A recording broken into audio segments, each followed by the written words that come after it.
O't yanishi uchun odam tushunchasi fikrlashi o'zgarishi kerak. Imom G'azaliyning zo'r gapi bor. Fikrlashing o'zgarmayincha hayoting o'zgarmaydi. Zo'r gap tarqalgan-ku, o'zi psixolog dedi, oila mustahkamligi bo'yicha dars beradi, lekin o'zi oilasiz. Masalan, fikrlashing o'zgarsa, yon atrofing o'zgaradi, ishing o'zgaradi. Shuni sal yoritib bersang, eng soddaroq tilda tushuntirib bersangiz bir misollar bor. Imkonim qadar mukammal etib, pikinacha etcha harakat etaman.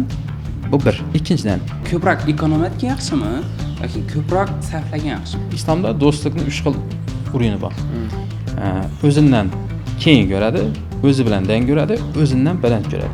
Ergashadigan odam yo'q bo'lgandan keyin kim ergashish bilmay shu bo'shachi odamlarga ergashish ko'payib ketgan. Hech qachon bir-ikki olmaydi. Faqat ishchi bo'lib o'tadi. Hech qachon rahbar bo'lolmaydi. Hammaga assalomu alaykum. Sizlarni Niyat 1 YouTube podkastimizda ko'rib turganimizdan xursandmiz. Xudo xolasa bu birinchi podkastimiz. Shuning podkastlardan yana xudo xolasa davom qilish niyatindamiz. Bu birinchi podkastimiz bo'lganligi sababli xato kamchiliklar bo'lsa e'tibor etisizlar degan umiddamiz. Xudo xolasa bu podkastimiz o'zi kimlar uchun rivojlanishni xohlab turgan, Xorazmda o'zi rivojlansa bo'ladimi, yo rivojlanish uchun обязательно Toshkentga yoki boshqa davlatlarga ketish kerakmi deb o'ylanib yurganlar uchun va hayotda o'zini topish yo'lida yurganlar uchun bo'ladi. Xudo xolasa avvalambor o'zimizni tanishtirsak, men adim Po'lat, media sohasida, ya'ni media marketing sohasida 4 yillik tajribaga egamiz. Bir qator brendlar bilan ishlab, yaxshi natija qilib kelatirmiz. Masalan, aytib bo'ldim-ku endi. Men Po'latjonning ukasiman deb qaraymi qisqacha. To'g'ri shabloniy bo'lib ketmasin, to'g'ri yana shunday samimiy bo'lib ketaveramiz. Ochiqchasini o'zi Abbos'a bu niyat bir deb nomladik. Sababi ya'ni hammamiz niyatimiz bir deb o'ylaymiz-da. Ya'ni rivojlanajak odamlarni hamma niyati bir deb o'ylaydi. Ya'ni bon tarafdan ham niyati baribir rivojlanajak, manfaat berajak bo'ladi-ku. Sizning ham menimcha niyatingiz shu deb o'ylab, shu birgalikda podkast qilsak, suhbatlarni o'rtaga bir yerga tashlasak, shu ko'rib turgan odamlarga manfaatli bo'ladi deb, xudo xolasa shu podkastimizni boshladik. Abbos'a o'zingizni bir hali faqat Instagramda kuzatamiz-ku bir-birimizni.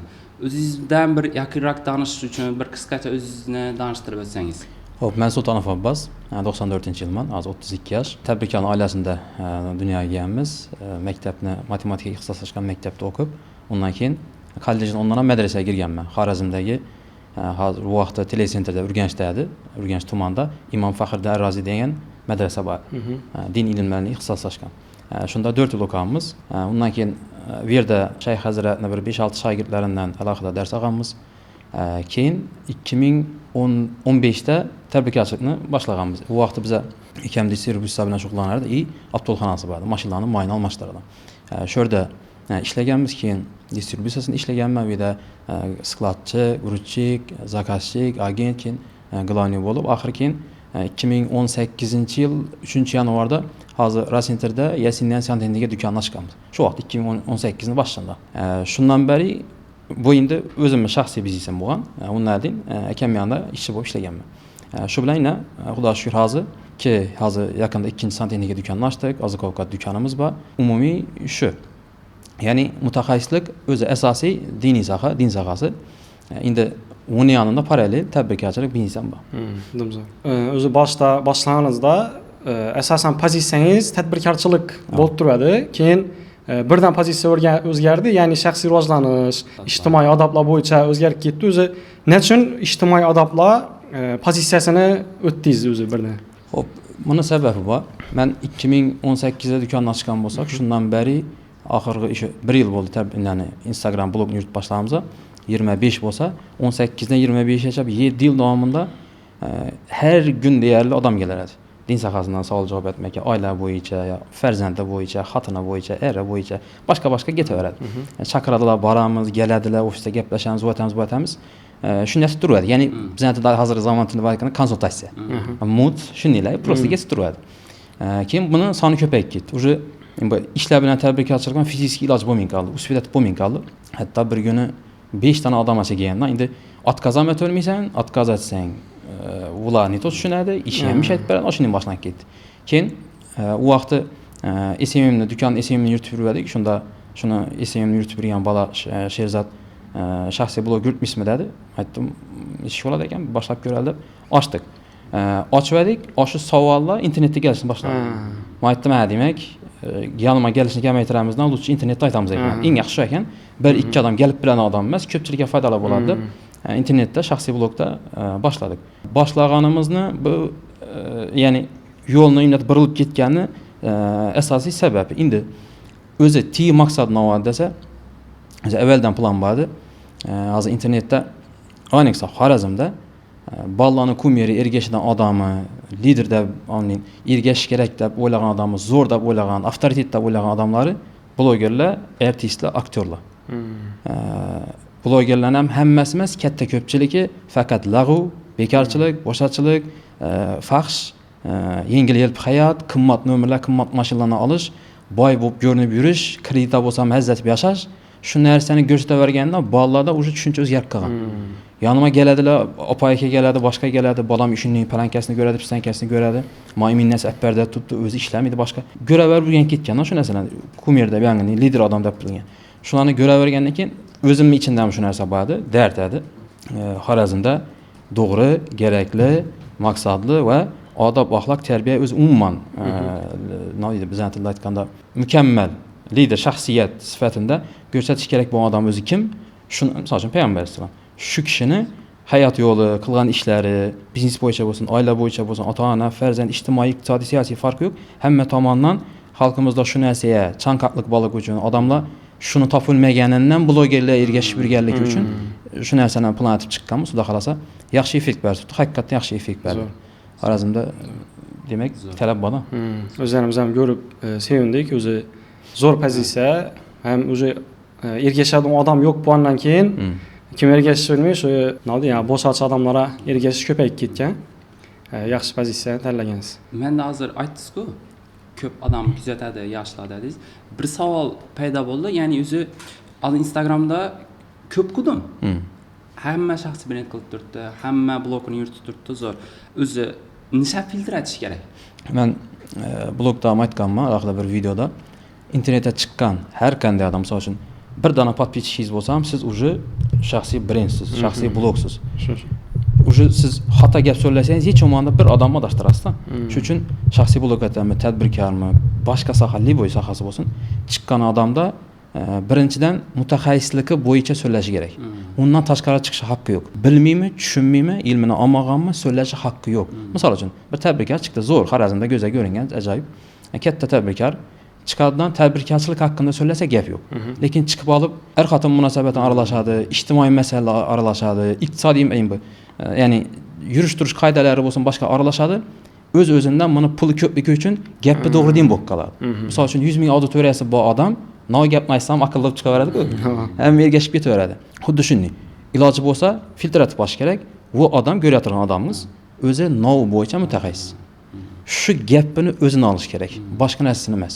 Agar boshqa narsani olacak bo'lsangiz, shu soha bo'yicha natija ko'rsatgan bo'lsa. Misol uchun aytayim, bir video ko'rdim. Erkak kishini haqiqiy o'g'il bolani yolg'oni, ya'ni erkak kishi qachon yolg'on so'zlaydi desa, hozir boraman deb turib 2 soatdan keyin kelsa yolg'on emas u. Ertaga beraman qarz deb turib 1 oydan keyin bersa yolg'on emas. Haqiqiy erkakni yolg'oni, ishing yaxshimi desa, rengiga qarab turib havoda ishi dedi. To'g'ri gap, mening ham to'g'ri, hissiyatga urg'u berib turibdi, xato gap so'zlab turgani yo'q, lekin tiyinda odamlarning ko'pchiligi ko'rmaydigan xato bor. No desa, shu videoga bir 60 ming, 50 ming marta like bosilgan, katta ko'rilgan. Endi like bosding degani, gap bilan qo'shilaman degani. Endi xatosi no berdi desa, asosiy 3-joy xato emas, boshda 1-2 no desa, hozir boraman turib 2 soatdan kelisham yolg'on edi. Buni yolg'on emas deb turibdi. Ya'ni jamiyatda bolalarda shu uchun ham aytgan joyni o'qitma emaslik bor. Bir ertaga beraman deb turib ma'lum kundan keyin beradi. Mana ham yolg'on emas deb turibdi. Ya'ni erkakchilik degan urg'uga turibdi. Endi shu so'zlagan odam kim desa, oddiy obishni bloger. Shu ijtimoiy masalalar bo'yicha o'zi namuna bo'lib ko'rsatib bergan odammi hayotda desa, misol uchun yo'q deydigan bo'lsak, bu odamni demak shu masalada so'zlash haqqi yo'q. So'zlamasin. O'zini mutaxassisligi bo'yicha so'zlasin. Ikkinchi masalada so'zlayajak bo'lsak, bu bo'yicha ham namuna bo'lib ko'rsatib bergan bo'lish kerak. Hadis ilmi bo'yicha ulamolar ko'pchiligi aytadigan gap bor. Gaplayotgan odamingni gapini ham o'zini ham e'tibor et deydi. Shuning uchun ham Imom Buxoriy aytgan narsa shu. Faqat gapini o'zini olib qo'yavermang. Kimligini tekshirgan ota-bobosi, kimdan eshitgan, kimdan dars olgan, nishatgan hayotda yolg'on so'zlamayapmi, omonatga xiyonat etmayapmi, ichkilik jarada o'tirib qo'ymaganmi, nito so'zlamayapmi, yolg'on so'zlab qo'ysa butun boshli aytgan hamma hadisini olmagan. Shu darajada Makka mushonni. Nechun desa, shuni gapi bilan kimdir adashib ketmasligi uchun. Shuning uchun filtratib olgan vaqti birinchi ko'radigan odamimizni novi bo'yicha mutaxassis faqat shu joyini oling. Bu bir. Ikkinchisi iloji bo'lsa to'g'ri ergashib ketmang, uni sinab ko'ring boshqa bilan shu bo'yicha specialist odam bilan solishtirib ko'ring, gapi to'g'rimi yo'qmi. Bizani madrasamiz tizimida aytadigan bo'lsak, kitobi sunnatga to'g'ri kelami? Ya'ni ulamolarning gapiga to'g'ri kelami? Misol uchun yaqinda bir chiqib so'zladi shu narsani. Pul topishning yomon tarafi bo'lmaydi. To'g'rimi, xatomi? Hamma oilam uchun yutdi, dada yutdi. Shuning uchun benzin jallanib olincha bosaverish kerak. Ana keyin bo'laveradi u. Avni. Keyin tavba etaverasan, keyin to'xtataverasan, yomon ishlarni normal holatga chiqib olgandan keyin basta bo'laveradi. Shu gapni shu soha bo'yicha mutaxassis odam, lekin xato so'zlatibdi. Mutaxassis tabrikor, zo'r, ajoyib, lekin gap xato. Shuning uchun to'g'riga ish ketavermaslik kerak. Podpischining ko'pligini qarab turib, avni ixtiroslar bilib, hissiyotlar bilib, shu soha bo'yicha boshqa birovlar ham kitobi sunnatda ulamolarning gapini o'zi to'g'ri kelami yo'qmi solishtirib ko'rish kerak. Ana shu filtr. Umumiy filtr islomning oxiri. Ya'ni qisqacha aytganda, oldindan bir Reels chiqib qoldi. Reelsda, ya'ni zo'r odam, podpischik ko'p, bir ma'lumot aytib turibdi. Har qanday ma'lumot bo'lsin. Bu ma'lumotga ishonib ketmasdan turib, boshqa profillarga kirib, qurib podpischikini qaramay, o'zi aytib turgan gaplari, qilgan ishlari, aytgan amallarini qarab qilish kerak deysiz. Albatta surishtirib ko'rish kerak. Hatto ustozingizni ham gapini tekshirib ko'rish kerak. O'zini yonida emas, alohida bu yoqda. Chunki banda-da.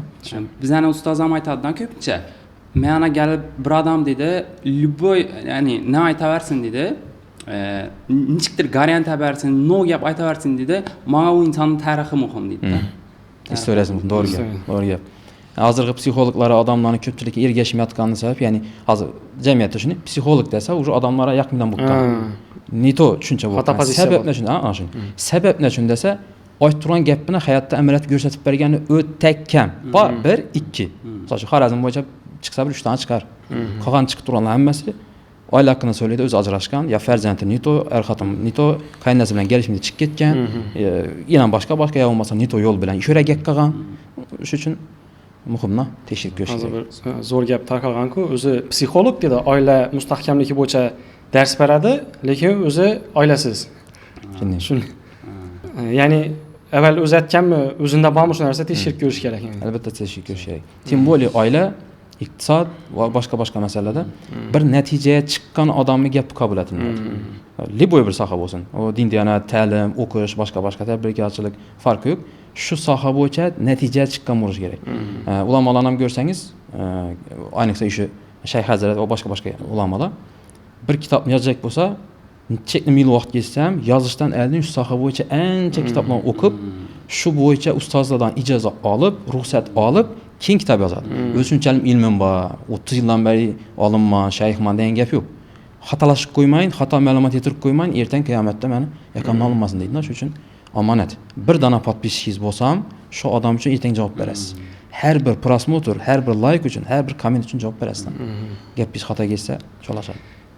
Shu o'rinda hozir bir narsa yodimga tushdi. Imom Buxoriyni, Sahih Buxoriyni yozajak vaqtida adashmasam hadis olish uchun qaysidir sahobami yo tobiinmi yonina borgan bir tavsiya etgan, shu odam biladi shu narsani, payg'ambar alayhissalom haqida navdir biladi, shu yerga borib ko'r deb aytgan ekanda. Keyin shu yerga borgan, u odam oti qochib ketgan, qo'lida hech narsa yo'q, chaqirib turibdi, aldab chaqirib turibdi ekanda. Eynat gizlab shunda yo'q, bu odam oldiydi bu payg'ambar alayhissalom haqida hech qachon rost gap olmaydi, bundan na olib bo'lmaydi, hadis olib bo'lmaydi deb ketgan ekan. Shu ya'ni yolg'on gapladimi, domam ishonchli emas u odam. Shuni albatta tekshirib ko'rish kerak. Keyin hozir o'zi savollara endi girsak, xudo xolasa, hozir qisqacha savollarni tahlil qilamiz, endi orada ochilib yetaramiz, xudo xolasa. Birinchi savol, inson o'zi qachon rivojlanadi? Qulaylikdami yoki qiyinchilikdami? O'zi statistika bo'yicha dunyo olimlarini yo bo'lmasa ko'zga ko'ringan shu o'zini sohasida katta yutuqqa erishganlarni deyarli hammasi qiyinchilikda zo'r bo'lgan. O'zi madrasada vaqtimizda aytadi domlalar, katta dunyoning zabardast olimlarini deyarli hammasi qiyinchilikda o'sganlar. Ota-onasi yo'q bo'lgan, yetim bo'lgan, qashshoqlikda o'sgan, kambag'alchilikda o'sgan, musofirchilikda o'sgan, boshqa. Nechun desa, bu o'zi sunnat ham to'g'ri ekan, sunnatga loyiqdan. Payg'ambar alayhisalom ham ko'rsangiz katta missiya bilan kelgan. Toza dinni shu darajada shirkka botib ketgan bir jamiyatni qiyomatgacha islomni yoyish uchun kelgan kishi, bu kishini Alloh taolo iymini yetim etgan. Ozgina vaqtdan keyin opasi o'lgan. 6-7 yoshida, undan keyin otasi ham o'lgan, undan keyin amakisi ham o'lgan. Qisqasi maksimalni Alloh taolo bandalarga muhtoj etmayin, faqat Xudoning o'zina muhtoj etidan, boshqalardan kutmaydan urinib kelgan. Shundan olib chiqqan. Endi bu hamma vaqtmi desa, deyarli katta ko'pchilikda shunday. Sanoqli bir olimlarni, sanoqli bir tadbirkorlarni, kattalarni ko'rsangiz, ular do'q, boy, yaxshi oiladan chiqqan.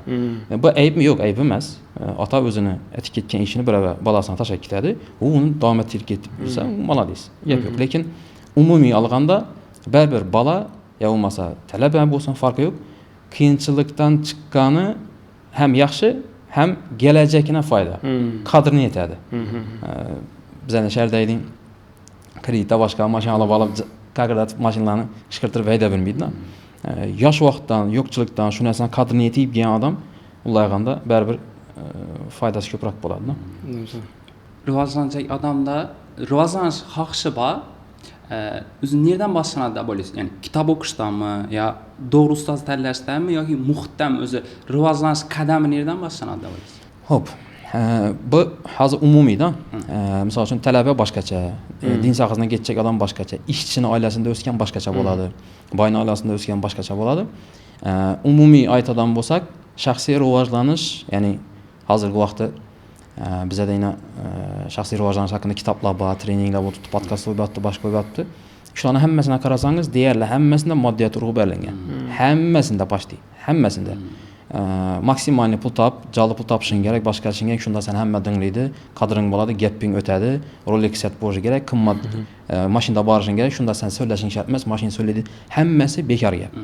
Hech qanday asos yo'q bo'lgan, islomga, din bilan, ya'ni yangi ulamolar gapi bilan quvvatlanmagan shaxsiy o'zini fikri. Bu fikrni esa biz tasavvur qo'yamiz. O'z amal etsin, lekin hamma amal etish shart emas. Shuncha xato. Chunki payg'ambar sallallohu alayhi vasallam indamagan, ulamolar indamagan, qayta qarshi chiqqan bu gapi. Shaxsiy rivojlanish asosan o'zi katta, umumiy olganda 3 ta narsaga birlashadi. Birinchi, banda kishi, masalan, odam o'zi bilan Xudoning orasini zo'tish. Bu eng birinchisi va eng asosiysi. Busiz shaxsiy rivojlanaman degan odam yolg'onchi. Ikkinchisi o'zi bilan boshqa bir odamlarning orasini zo'tish, isloh etish. Uchinchisi o'zi bilan o'zini isloh etish. Bu ko'proq institutni darsini o'xshataman, imtihonni. Institutning imtihonida 3 ta fandan imtihon bo'ladi. Birinchisi 3/1 ball, ikkinchisi 2/1, uchinchisi 1/1 ball bo'ladi.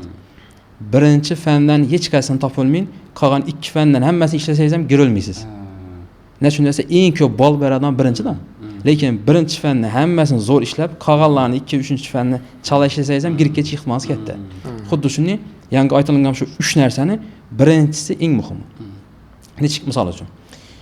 Banda kishi o'zi bilan Xudoning orasi degani, Xudoning unga buyurgan buyruqlari, majburiyatlari, banda sifatida etish kerak bo'lgan majburiyatlar bor, farzi bor, vajibi bor, boshqa ibodatlar bor. Shularni joy-joyiga qo'yib olishligi. Bu bir. Ikkinchi, o'zi bilan boshqa bir odamning orasi. Bu degani boshqalarning munda haqqi qilib ketmaydigan daraja olib borib qo'yish. Yolg'on so'zlamaydi, g'iybat etmaydi, haqqini yemaydi, o'g'illik etmaydi, yana boshqa. Omonatdor bo'ladi, ketaveradi. Ya'ni ertangi bir kun qiyomatda dunyoda bu bundan haqqini olib beradigan darajaga olib bormaslik kerak. Nol etib borish kerak. Uchinchisi o'zi bilan o'zi degani, ya'ni tandan, badandan kishida haqqi bor. Qiyomatda so'raladi. Nechun bunchalik qonun qo'yding? Nechun sog'lig'ingga qaramading? Nechun fizik harakat etmeding? Organizmingga zararlar tashlab kasallanib qolding? degan savol beriladi va jazo beriladi. Albatta jazo beriladi. Ya'ni o'zini ham endi qarashligi kerak.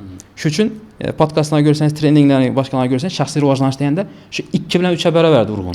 2 bilan 3 baravar. Shu ozon bilan turib yugurishi kerak.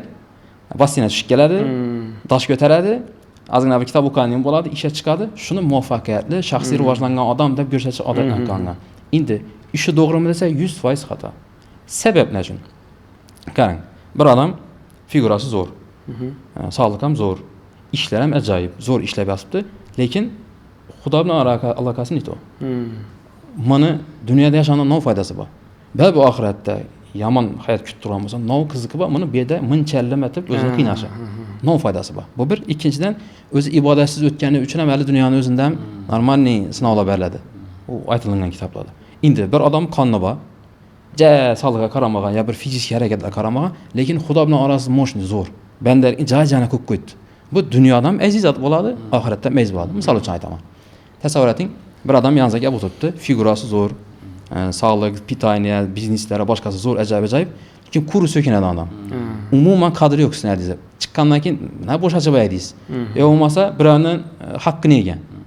Birovni kidatayotgandan notariusda haqqim bor deb amallab o'tib qolgan shu odam.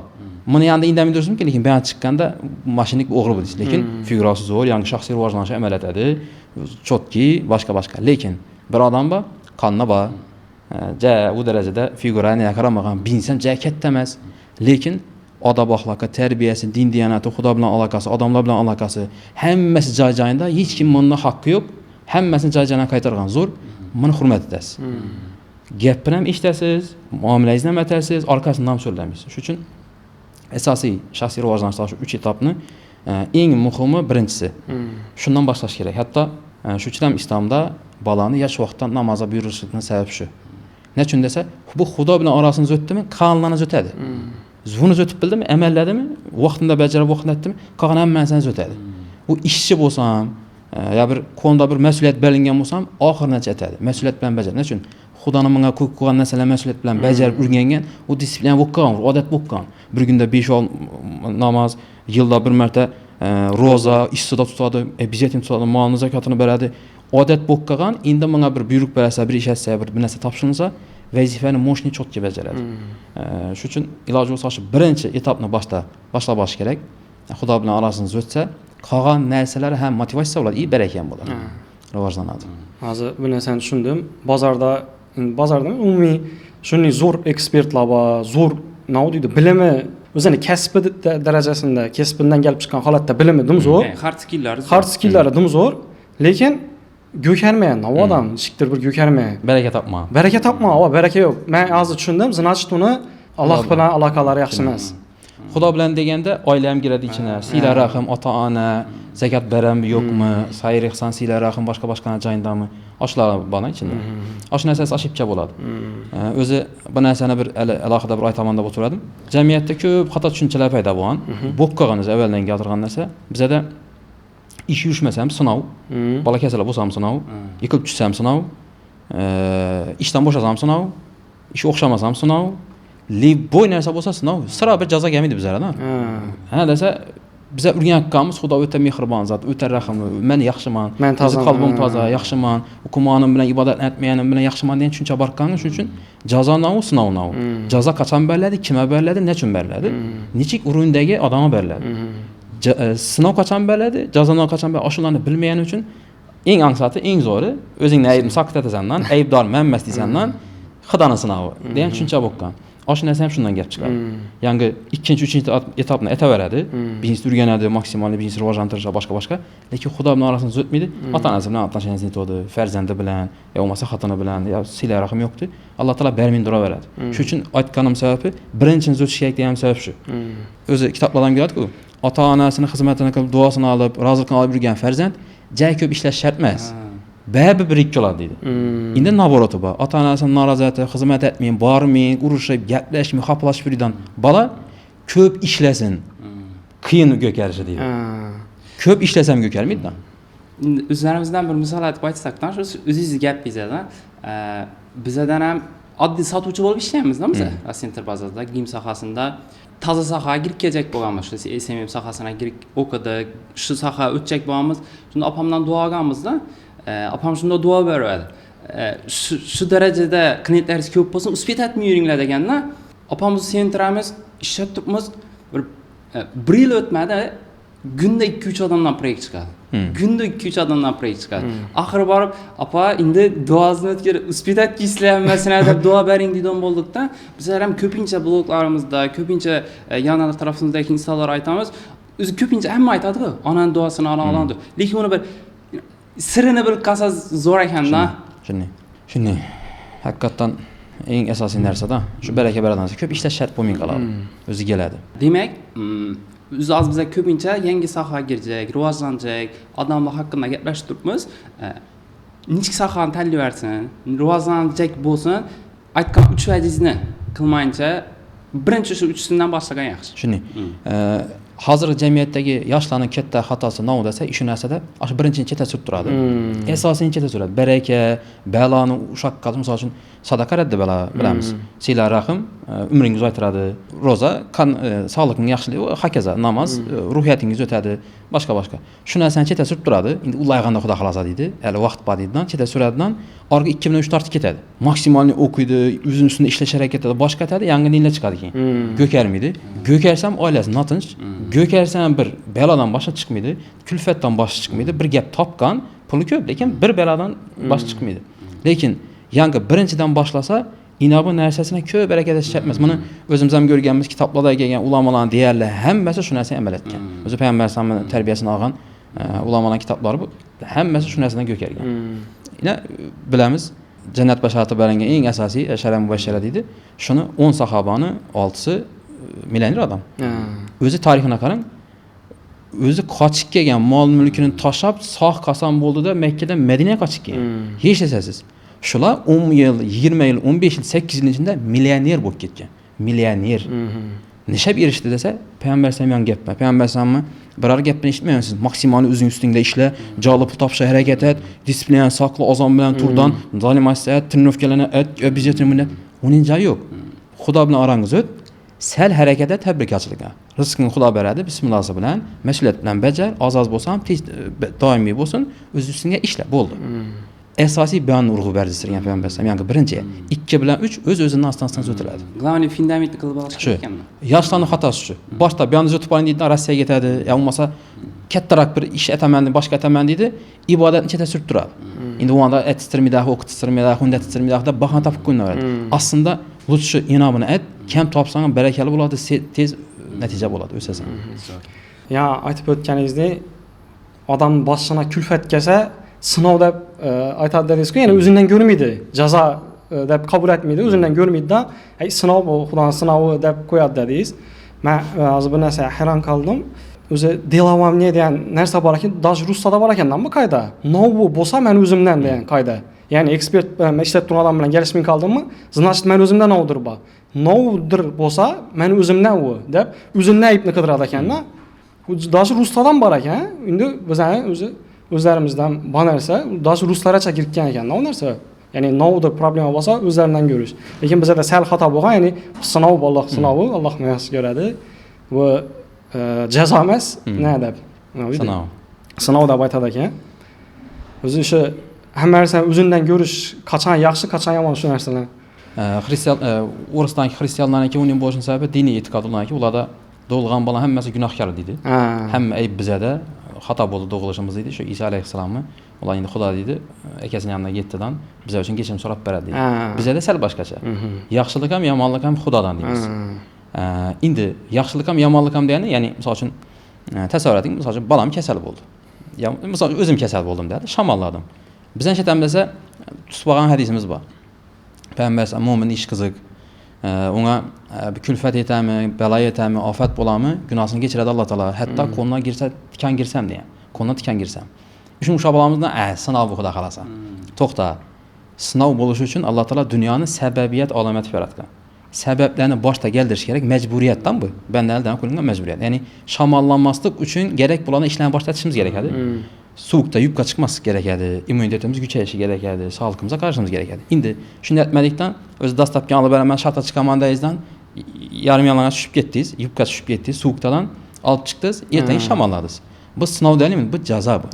Siz sabablarni aytmadingiz, maksimalni kasallanmaydigan yo'lni aytmadingiz. Endi kasal bo'ldingiz, buni odini jazo deb atanadi. Bu sinov emas. Yosh ullarni topgan gapi bor. 5 barmoq dengamas ekan, bolalar har qaysi har xil bo'ladi ekan. Endi nechatasan shundan, endi odamsan, boshqa. Yo'q, to'xtang. 5 barmoq dengamas degan gap barmoqqa ishlatilgan u. Odam alakasi yo'q, bola alakasi yo'q uni. Mifdan o'ylayapsizda. 10 bolang bo'ymi? Olimlarning istoriyasini ko'ring. 10 bola emas, 50 bolasini ham so'rab tarbiyalagan.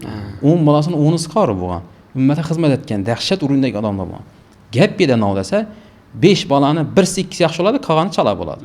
Nechun desa, shu boshda e'tiborli bo'lgan, tarbiyasiga qiziqqan, o'qishga qiziqqan, ish chekishga qiziqqan, kimlar bilan yurtdi, qizlar bilan gaplashib turgan, nazorat etgan, keyingilarda yosh ulg'aygan, eringan, qarasi kelmagan, tashak qo'ygan, ag'alari o'tadi degan, boshqa degan. Shu bilan biz oxir istoriyasi cholashgan, ulug'lar yaxshi bo'lib ketavergan, tortib ketgan, kichiklik nit bo'lib ketavergan. Keyin boshlanadi. 5 qo'l baravar emas ekan, endi har oilada bir chiqadidan degan gap xato gap. Aslında başta səbəbni gəldiriş kerak edi. Sog'lom farzand bu yaxshi farzand bo'lish uchun ishlash kerak edi. Din diyonat, odob, axloq, haq, huquq, boshqa o'rgatish kerakmi? Hava. O'rgatmadingmi? Hava. Endi neto bo'ladigan bo'lsa, bir jazo bo'lsa. O'rgatmaganing uchun jazo. Endi qachon sinov bo'ladi u? Desa, yangi sabablar hammasini keltirish kerak boshda. Tarbiyasini jana qo'yasiz, odob, axloq o'rgatasiz, xato kamchiliklarni o'tasiz, boshqa ta'siz. Shundan keyin ham neto bo'lsa, ana endi bu sinov bu. Ana keyin.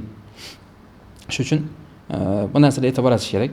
Albatta sinov ham, jazo ham Xudodan gap yo'q, lekin dunyoni Alloh taolo sababiyat alomat etgan.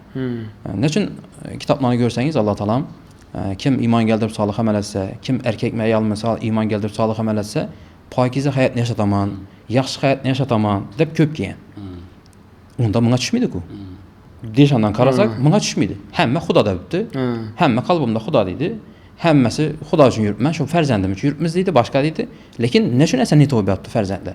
Nechun topishni neto bo'lib yotibdi? Nechun baloga kelib yotibdi? Nechun muammoga kirib yotibdi? Ish o'xshamayapti desa, boshqa sababiyatni keltirish kerak edi. Jazo gamidan urina boshlab chiqish kerak edi hayotni. Shundan keyin ham jazo kelsa, endi jazo emas, bu sinov bu. Shundan keyin ham balo kelsa. Lekin yangi bo'lmagan bo'lsa, masalan, birovning haqqini yesangiz balodan uradi. Misol uchun oddiy obishni bola tomonidan muammosi bor odamni hammasini emas. Xudo saqlasin, hammasi emas. Misol uchun sinov berilgan odamlar bo'ladi, gap yo'q, lekin bola tomonidan muammo keldimi, orqaga qarash kerak. Demak, neto yo'l bilan boqilingan bo'lish ehtimoli bor. Ya'ni harom rizq deydi. Birovni luqmasin, birovni norozi etib olingan, birovni haqqi o'tib ketilgan luqma, siz nov deb uni ihson deb aytasizmi, uni oppaqlab chiroyli qalbga solib turib etchak bo'lsangiz ham, yedirib ekkasangiz ham, ichirsangiz ham bolangiz urib chiqadi, birdan chiqadi. Shu narsalar farzand ta'sir etadi. Buni hammasi yangi birinchi etapda kelgan, yangi 3 etapni birinchisida shu kelgan. Xudo bilan orangiz o'tishda birovni haqqi ham shuni ichida bor. Men birinchi etapga borib taqalaveradiman narsa. O'zi asosiy shu. Men o'zimni o'ylashim bo'yicha 95%. 95% shu boshda bog'liq. Birinchi qolgan 5% bu o'zining disiplinangiz yangi internetda chiqib yotgan narsalar. O'zi o'sha birinchi etapni to'g'rilab olsa, kan yo'ldan o'zi Alloh ko'ngliga salaveradi ekan. Masalan, o'zini o'zi yashilanaveradi. O'zini o'zi ishingiz bitadi, onaniki bitmay yotaveradi, cholashaveradi, mashinam uraveradi, qarzam tushaveradi, boshqa ham bolasam kasal topaveradi, bir narsa ham bo'laveradi. Значит, naudur nitoga turibdi. Birinchi etapga borib yana takan. Misol uchun siz aytaman, yaqindan beri falan vaqtdadin birovni uyi yondi.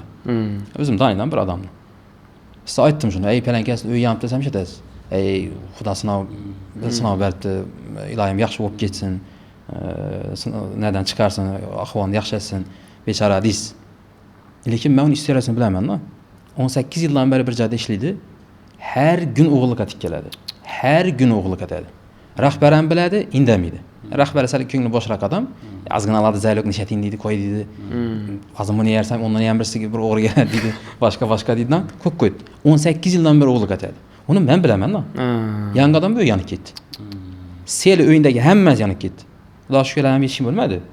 Endi deshandan qaraganda sinov, ichini istoriyasini ko'rsangiz yangilatib, o'sha birinchi yangina borib qoladi. Kimdir haqqi ketgan, Xudo bilan orasini o'tmagan. Shuning uchun eldingizdan bir narsa chiqsa, bechora deyavermang, sal boshda sabab nima bo'ldi, nishatdi, nima bo'ldi. Misol uchun o'zimdan ham shunday bir ishimizda налог boshqa shu narsa bo'ldi, ya'ni chek-pek bilan bo'yicha. Shunda bo'lganimda sharta shu kuni kechda ishni ilib, hammani mayliga chaqirib, sen nechun chek bermeding, boshqa deyish o'rinli emas edi. Sababi bor. Moliyaviy tomondan bir jazo keldimizsa, demak moliyaviy tomondan birovning haqqini yetibsizlar. Qoida buzilgan. Qoida buzilgan. Siz birovning haqqini yegan uchun siznikini ham Alloh yedirdi. Rivoyat bo'yicha kim molning zakotini bermasa, Xudo baribir chiqarib oladi degan. Baribir chiqarib. Uy yana ikkita mashina uradi, kasal bo'ladi, bolasi kasal bo'ladi, o'zi kasal bo'ladi. Bir narsa chiqadi, bir topadi, o'sha pul baribir chiqib ketadi. Men aytdim, chaqirdimdan hech kim so'kchakim yo'q. Kim birovning haqqini yebdi. Nima bo'ldi? Haqqini yetibmizan. Yo bo'lmasa birova Bir narsani qimmat sotish uchun usta bilan kelishib qimmatroq urtibmisan, usta do'lab beraman deb turib, navbat tutdi. Endi hech kim indamadi. Keyin alohida o'tirib gaplashib netdik, topdik joyini, keyin tushuntirdim shu yerni, birovning haqqi bu, minnatma deb tushuntirdik. Shu bilan joydan tushib ketdi. Ya'ni o'zimiz ham, misol uchun men ham qaysi tarafdan menga bir muammo kelsa, boshda shuni izini qidiraman. Chunki rivoyat bor, gunohni jazosi o'zini mislidan keladi. Bu qoida bu. Alloh taolo qo'ygan qoida. Gunohni jazosi o'zini mislidan. Bu degani sizga moliyaviy tomonlama birovning haqqini yedingizmi? Sizdan pul tomonlama biringizdan tushadi. Siz birovga azor berdingizmi? Siz ham azor beradi. Siz birovni, misol uchun, oilasini talaf etsangiz, siz ham oilangizni talaf, bolangizdanmi, xotiningizdanmi, o'zingizdanmi talaf etadi. Qisqasi, sizga bir balo keldi, qaysi yerdan keldi? Farzanddanmi, puldanmi, oiladanmi, boshqa masaladanmi? Aynan shu bo'yicha kimnidir siz rioyasini etmaysiz, haqqi ketib turibsizda, shu joyingiz o'tish kerak. O'tsangiz bu o'zi o'tiladi. Bunga misollar ko'p. O'zlarimizdan ham shunday vaziyat, voqealar bo'lganda, bir kuni yo'lga ketib o'tirganda it urib berishimiz salqin. Ertangisi turibmiz svetoforda orqadan kelib avtobus urdi. Keyin o'tirib o'ylanib turibmizdan, nerendadir xato ketib turibdi, ko'rib chiqish kerak debda. Toshkentning narsa. Shu xodim endi 9 bola komandada borda, shular norozi ekan, ichimdan bir gaplashib ko'rish kerak deb ichimizdan o'ylanib qo'ydik. Shunday vaziyatlar ham bo'lib turadi, to'g'ri aytasiz. Qarasha yangi. Chunki kitoblarni ko'rsangiz, ya'ni Qur'on, hadisda, ulamolarning kitoblarini ko'rsangiz, shariatda, ya'ni Alloh taolaning buyrug'ini, gapini, payg'ambar sollallohu qo'yib bergan qolibi, ulamolar aytgan, tavsiya etgan kitoblar yozilgan shabloni qisqasi shariatda. Amal etgan odamni hayotida muammo bo'lishi mumkin emas. Bunga va'dam berilgan, qasam ham ichilingan, sinovdan o'tgan hamma biladi. Kitoblarni ko'rsangiz shu. Bu 99% aytibman men. 99% holatda mumkin emas balo kelishi. Bolangiz ham zo'r, xotiningiz ham zo'r, opa-akangiz bilan ham zo'r, oilangiz ham zo'r, pulingiz ham zo'r, baraka ham zo'r, hammasi uspayapti, depressiya narsa yo'q, hammasi joy-joyida bo'ladi. Endi ish gapni bir sin aytsam, hamma o'sha bo'lgan gap bilan shu. Asan deydi, falanchi payg'ambarning bolasi deydi kafir bo'lgan. Asan deydi, falanchi payg'ambarning xotini sotqin bo'lgan. Payg'ambar islom yaxshi bo'lgan kun necha bolalari o'lavergan. Balo kelavergan. Men aytdim, sizlardan bir 10 dan odam sanab bering dedim. Sizningcha sinalgan yaxshi odam bo'lsam, sinalgan odamlarni bir 10nisini sanab bering desam, sanab berdi, hammasi ya payg'ambar ya sahoba. To'xtang dedim. Bular gunohkor odammi dedim. Yo'q dedi. Xatolashib bilib turib qasddan bo'lmasa, bilmasdan gunohning ichida yurgan odamlarmi desam? Yo'q. Ular o'ta darajada zohid, o'ta darajada taqvodor. Mabodo hali gunoh emas. Sal bu yaxshi amal bilan yaxshiroq amalni ikkisini tanlovdirganda, yaxshini tanlab qo'ygani uchun tavba etib yig'laydigan odam ular. Misol uchun ayting, 5 vaqt namoz o'qish bizlar uchun katta gap. Malades, zo'r, ajoyib bola, taqvodor. Lekin ular tahajjudda turul ming qasa yig'lab chiqqan. Turul ming qasa Hazrat Umar eng katta bog'ini, eng katta hosil beradigan qimmat bog'ini jumaga sal kechgan uchun sadaqat bergan. Ishim meni shundan to'sdi. Dehqonchilik qilib yurgan, o'zi Hazrat Umarning odati bo'lgan, jumadan eldin borgan. Kecha qolmagan namoza. Prosta odatidan vaqtimdan eldin bormay qolganligi uchun bog'ni sadaqat bergan. Ishim meni to'sdi. Endi shunday o'rindagi odam necha balo keladi? Bu faqat sinovdan bular. Endi bizning qalbim Xudoda içimiz toza, ajoyib hammasi. Endi bo'ladidan bandamiz, xato kamchilik bo'ladi, gunoh bo'laveradi. Astan-sekin deb yurgan odamga gap turgan narsa bu sinov bo'lmaydi, bu jazo bu. Nechun desa, hali sinov berilmaganda ishning alapasirda chala-chulpa ibodatlar. Endi sinov kelsa qayta betar tashlab beramiz-da. Bunday odamga sinov kelmaydi. Boshda uni jazolardan o'tib, hammasi joyina tushib, Xudo aytganning banda uringa chiqqandan keyin ana keyin sinov beriladi. O'zi sinovdan nalari ba'zi mavzu kattalashib ketadi. Kimga beriladi, qachon beriladi, necha etapda beriladi. Uni farqi novi, ya'ni jazo ko'rinishi bor, sinov ko'rinishi bor. Kimlarga beriladi? Mavzu kattaroq. Umumiy olganda shu. Bizlarga o'xshagan chala ibodatli, ya bo'lmasa yangi birinchi 3 etapni, shu birinchisi hali chala o'tgan odamga sinovda yashasa uyalishi kerak. Boshına ketgan narsalar. Az demak shunda bizlarga kelib turgan nima deydi, kulfatlarning 99% jazo. Bu sinov emas. Bizlar 99% foiz holatlarda sinov kelmaydi. Shunday. Ya'ni jazo keladi. Zo'r. O'zingizdan bir o'tirib o'ylanadi. boshqa tushgan voqealar, bu turan voqealar, bo'lmasa qarindoshsiz, donish, og'aya, boshqa bu turan ko'mishi ishchilarda bu turan holatlarni ko'ringali. Nechun bo'libdi? O'lanib chiqsangiz, yangi birinchi o'techiga yetib yotgan bo'ladi. O'sha 3 narsani birinchisida yetib yotdi. Haqqan rioya etmagan bo'ladi, boshqa etmagan. Qisqasi, men hali sinov berlingan odamni ko'rmadim, lekin men o'zim donishlarim ichida hali men ham bir sinov berlingan odam emasman-da. Haqiqatda shunday. Endi bu videodan keyin ko'p chiqadi, baribir tanqid etish, boshqa etish, ya'ni yo'q deb chiqishlari mumkin. Bunga alohida bir sinovni chiqiladi, gapirsak bo'ladi. To'liqroq giramiz-da. Hozir keyingi savolimiz, o'zi inson muhiti yomon bo'lib turib ham rivojlanib biladimi? Muhit yomon bo'lsa ham rivojlanishi mumkin. Sabab Alloh taolo agar muhit yomon bo'lib tursadan, shundan ham odam yomon bo'lsa, do'zaxga tashlamaslik kerak edi. Sinovlik shu yerda. Odamga aql Alloh taolo aqlni bergan. Shu sabab bilan boshqa jonzotlardan ustun hisobladi va shu uchun ham qiyomatda savol javob beriladi. E'tibor bersangiz, hayvonlar savol javob berilmaydi. Farishtalar savol javob berilmaydi. Jamoatlar, jinnilar. Nechun desa, ularda aql yo'q-da, solishtirish yo'q. Misol uchun, opasam, akasam ichadan oilada o'sgan bola. Kallasi bor. Ichib akasi piyon bo'lib, urush janjal, 1-2 bo'lmayotibdi, ota-onasi bilan kelishmayapti, farzandi yoqmayapti, shunday aka, shunday opa, oilani notinch bo'layotgan ko'rsatdi. Menda endi tanlov bor. Xohlasa o'zi yoqtirmagan hayotni davom ettirib ketadi, o'zi ham ichib chekib yurgani. Xohlasa bu hayot qarab bo'g'ayadi bu. Men o'xshamayman ekanman deydidan, umuman ichimni chekmaydi. Misol uchun Abishni Ronaldo shunday ichimni chekmaydi desa, akam ichkilikdan yomon bo'lgan, qashshaq uringa tushganmiz dedi. Shuni ko'rib nafratlanganman dedi. Bunday odamlar ko'p, boshqa artistlar ham katta znamenitli odamlar bor. Oilasida yomon muhit, ichkilik haddan ziyod etpasanlik uchun umr davomida ichmayni chekmaydi. Bu shunday. Umumiy qoida Alloh taolo odamga aql bergan va o'sha aqlni to'g'ri tasarruf etgani uchun yo xato tasarruf etgani uchun so'raydi. Bu bizlarga qolgan. Yomon muhitni xohlasangiz yaxshilashingiz ham mumkin. Xohlasangiz undan chiqib ketishingiz ham mumkin. Xohlasangiz yomon muhitning ichida yurib ham yaxshi bo'lish mumkin. Shuning uchun odam o'zina bog'liq. Faqat harakat etishi kerak. Oq qorini ajratib, to'g'ri tanlov etib bilish ham kerak. Aytolmasa lekin gap o'zinda, muhitda emas. Muhitda emas. Muhit qachon ta'sir etadi? To aql chiqishmaydigan yoshgacha. Misol uchun 13, 15 yosh atrofigacha uyingizdagilarni o'tilmaysiz. Xatolikni tushunmaysiz. Ya bo'lmasa atrofingizdagilarni bilmaysiz. Novni xatosi tutunov. Hech ilm yo'q-da. Yosh ularni 20, 25, 30 yoshga kelganda o'sha aqqani daragansiz, novni oxirini chiqib qoladi, hammasini bilasiz.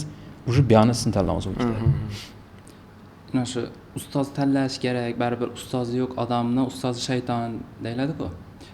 O'zi ustoz tanlash kerak, ustoz nedan topish kerak, nelarni e'tibor berib, ya'ni ustozni tanlash kerak o'zi. So'fallar rahmatullohi alayhi gap bu. Albatta ustoz kerak. Ustoz hayotingizni hamma jabhasida kerak. Bizda ish oxirgi bir 100 bo'lib bormadi o'xshaydi. Ustoz shogird an'anasi deyarli yo'qolib bo'ldi. Pashti yo'qolib bo'ldi. 99% yo'qoldi. Sanoqli odamlarda g'ana bor. Avval nechik bo'lgan, boshda orqaga qaytadi. Avval nechik bo'lgan desam, misol uchun 100 yillardagi voqealar, 200 yil, 500 yil, 1000 yil o'zimizni o'zbek ulamolarimiz, faxrlangan ulamolarimiz, Alisher Navoiy, Ibn Sina, Imom Buxoriy boshqalar hammasini alohida tutgan ustozi bo'lgan. Bu ustoz esa tabrikatchilikni xato to'g'ri jarayonini o'rgatadi. Oilada xotin bola chaqani muomala etish, ota-ona bilan muomala etish, rizq ro'zini shab topish, nechanki vaqtda xato to'g'ri bo'ladi va Xudo bilan ham arangiz o'tadi. Organizmingizdan ham o'tadi, tibbiy fiziologik ishlaringizgacha, ishingizgacha hamma hayotingizni o'tib beradi. Shuning bo'lgan bu katramozi faqat dim kamaygan qonimizda hozir. Bolalar faqat yangi internetni ko'rib, shularni Ingliz odamlarni shunday ustoz deb tushunib olganlar. Hamma gap shunda. Lekin avval shuning bo'lgan. Avval bolani ushab, ustozni oldiga olib borib, masalan 3 yoshmi, 5 yoshmi, 2 yosh, jakitcha bo'lmagan, o'rtacha 3 yosh bo'lgan.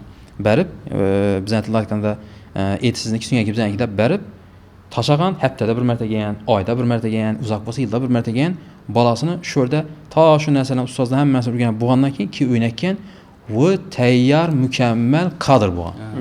Umuman neto ishlatmaydi, halol haromni tushunadi, din diyonatda xabar bor, oila masalasini biladi, haq huquqlar, halol harom hammasini biladi. To'g'ri jamiyatga qo'shilib ketadi, undan yomon odam chiqmaydi. Hozir esa tersak bo'lib qolgan. Sababi yangi ustozlarni tutish yo'q. Tutgan odamlarimiz ham yangi din. Faqat o'sha ishi bo'yicha zo'r, lekin oilada abdala. Boy, lekin halol haromdan topmaydi. Aralash. Shunday odamlar ergashganligimiz uchun ko'pincha bizning ham shunday bo'ladi. Endi unday odamlar dars olgandan keyin shogird ham shunday bo'ladi. Shu uchun ustozni birinchi o'rinda yangi birinchi etapini qarash kerak. Albatta, yana ham shunga boradi, shu 3 narsani shu birinchisidan boradi.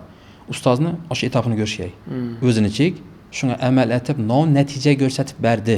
Agar natija ko'rmagan bo'lsa, demak xato etibdi u. Unga ergashishimiz kerak. Aytgan gapga ergashmas kerak. Bosh natijasini ko'rish kerak, ilmini ko'rish kerak, mutaxassismi yo'qmi? Keyin ana unga ergashsa natija beradi. Albatta ustoz kerak. Ustoz kerakmidan bo'lsa, kitob o'qish kerak. Endi kitob ham o'qimaydi biznikilarni. Ustozdan yanına borasiz kelmaydi. Keyin blogerlar bilan yurdilar keyin. Yangilanib. Hammasi bilan emas, endi yaxshilari bor. Bundan bir gap ham eshitdim. Rustamjon domla aytadi, menimcha adashmasam.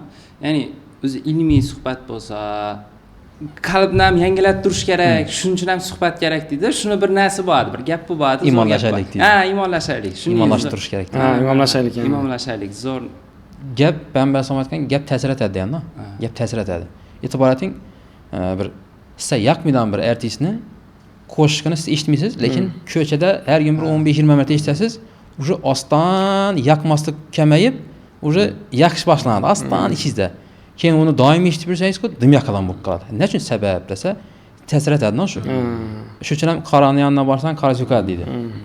Ishi gapda olingan shu. Shu gap ta'sir etadi degan fahmlasam gap shundan. Shu uchun ham yomon odamning yonida o'tirish ham zararli. Misol uchun ichmasang ham o'tir deydi-ku. To'g'ri, ichmasang ham o'tir, lekin eng kamida ichadiganlar bilan o'tiraverib ichmasangiz ham hech bo'lmaganda ichish yomon narsa emas degan narsa qalbingizda o'tirib qoladi. Shu uchun ham Alloh taolo ular bilan agar o'tirsang, agar o'zing ichmasang ham sen shulardansan deydi. Qonunchilikda ham shunday. Misol uchun ochiq gap, qonunchilikda giyohvand moddani agar bir o'tirishmada bir ichib chekib o'tirgan bo'lsa, siz chekib o'tirganingiz yo'q. Prosta o'tirib shunda sizdan qolmaydi. Nima uchun sen rozi bo'lib o'tirsan deydi. Endi Xudoning qo'ygan qoidasi ham shundaymi? Sen ichmaganing bilan sen ham barobarsan shu bilan deydi. Aslida shunga o'xshaydi. Shu uchun baribir atrofdagilar ta'sir etadi. Shuda ya'ni yana bir gap eshitdim. Har doim qatnaydigan yo'lingda shuni yomon do'konlar bo'lsa, sen iloji bo'lsa boshqadan aylanib o't deydi. Shuni ko'raverib, ongingga narsani qiladi. Shu to'g'ri degan narsasini qiladi. Odamlar olib ketib turganini ko'raversang, ongingga ozgina singib, ostan shu narsaga yaqinlashib borasan. Izlash to'g'risi boshqa yerdan aylanib o't degan gapni eshitdim. Biznesda ham boshqa gap. Shu uchun aytadi. Biznesmen tabiiy odam ko'p safar etib tursin deydi. Nima uchun desa, berni marketingini, berni do'konlarni, fazonni, dizaynini o'rganib qoladi. Keta chiqsa, uyning dizayni bor ekan, iminni sotuvchilar qatadilar ekan, iminchalim joydan ham ko'p foydalanib biladi ekan degan narsa bo'ladi. Shuning uchun ham bom shunday. Muhitni yangilab turish, muhitni yaxshi muhitlarga tushib turish foydalidir. Hatto biznesmen ham biznes nuqtai nazaridan ham. Rivojlanish uchun yosh muhimmi? Ya'ni ko'pchilik o'ylaydi-ku, o'zi bo'ldi, davrim o'tdi yoki ullaydim, o'rganishim qiyin yoki o'sishim qiyin deb 30-40 yoshda ham kech emasmi? O'zi qachon to'xtash?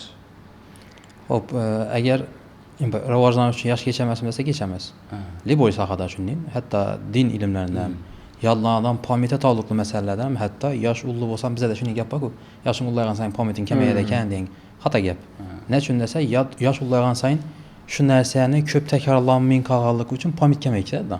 Lekin shu odam 50 yildan keyin ham Ronaldoning qachon nishatganlarini aytib berib biladi. Nima uchun desa, ko'p takrorlanganini ko'ravergan. Shu uchun hatto pamiyatga taalluqli masalalardan ham yosh ulug' odamlar ham bemalol yodlashga taalluqli masalalardan ham hatto o'qisa bo'ladi. Yosh cheklov yo'q. Cheklov yo'q. Bemalol xohlagan kasbda, xohlagan narsani o'rgansa bo'ladi. Endi narsani bog'liq, ya'ni yo'nalish topgan yo'nalishdan bog'liq. Ma'lum yo'nalish topa 30 yoshdan keyin geç hisoblanadi. Ma'lum bilan 40-50 yoshdan keyin olmaydi. Harakat etsangiz ham olmaydi. Ularning yoshi kattalik etadi. Shuning soha bo'lmasa, lekin umumiy olganda yosh cheklov yo'q. Geç qoldik degan gap xato. Men o'zim ko'p ko'rganman. 30-40 nacha Rossiyada ishlab, keyin bu yerga kelib ustachilikni o'rganib, shu sohadan jonlanganlar. Oddiy ustachilikdan amali. 40 yoshdan keyin ustachilik etganlar. O'zi ko'pchilik aytadi, sharoitim yo'q dedi. Nolib yurish kerakmi yo nechikdir yo'llari bilan variant etish kerakmi va nechikdir ulamolar bo'lsin yoki bir kuchli shaxslarda qiyin sharoitdan chiqqanlar ham bo'lganmi, agar bilsangiz? Xo'p, ulamolar deyarli hammasi qiyin sharoitdan chiqqan. Aytaman-ku, Payg'ambar alayhisolamning sunnat o'zi. Qiyinchilikdan, mashaqqatdan chiqib diklanib natijaga erishish Payg'ambar alayhisolamning sunnat.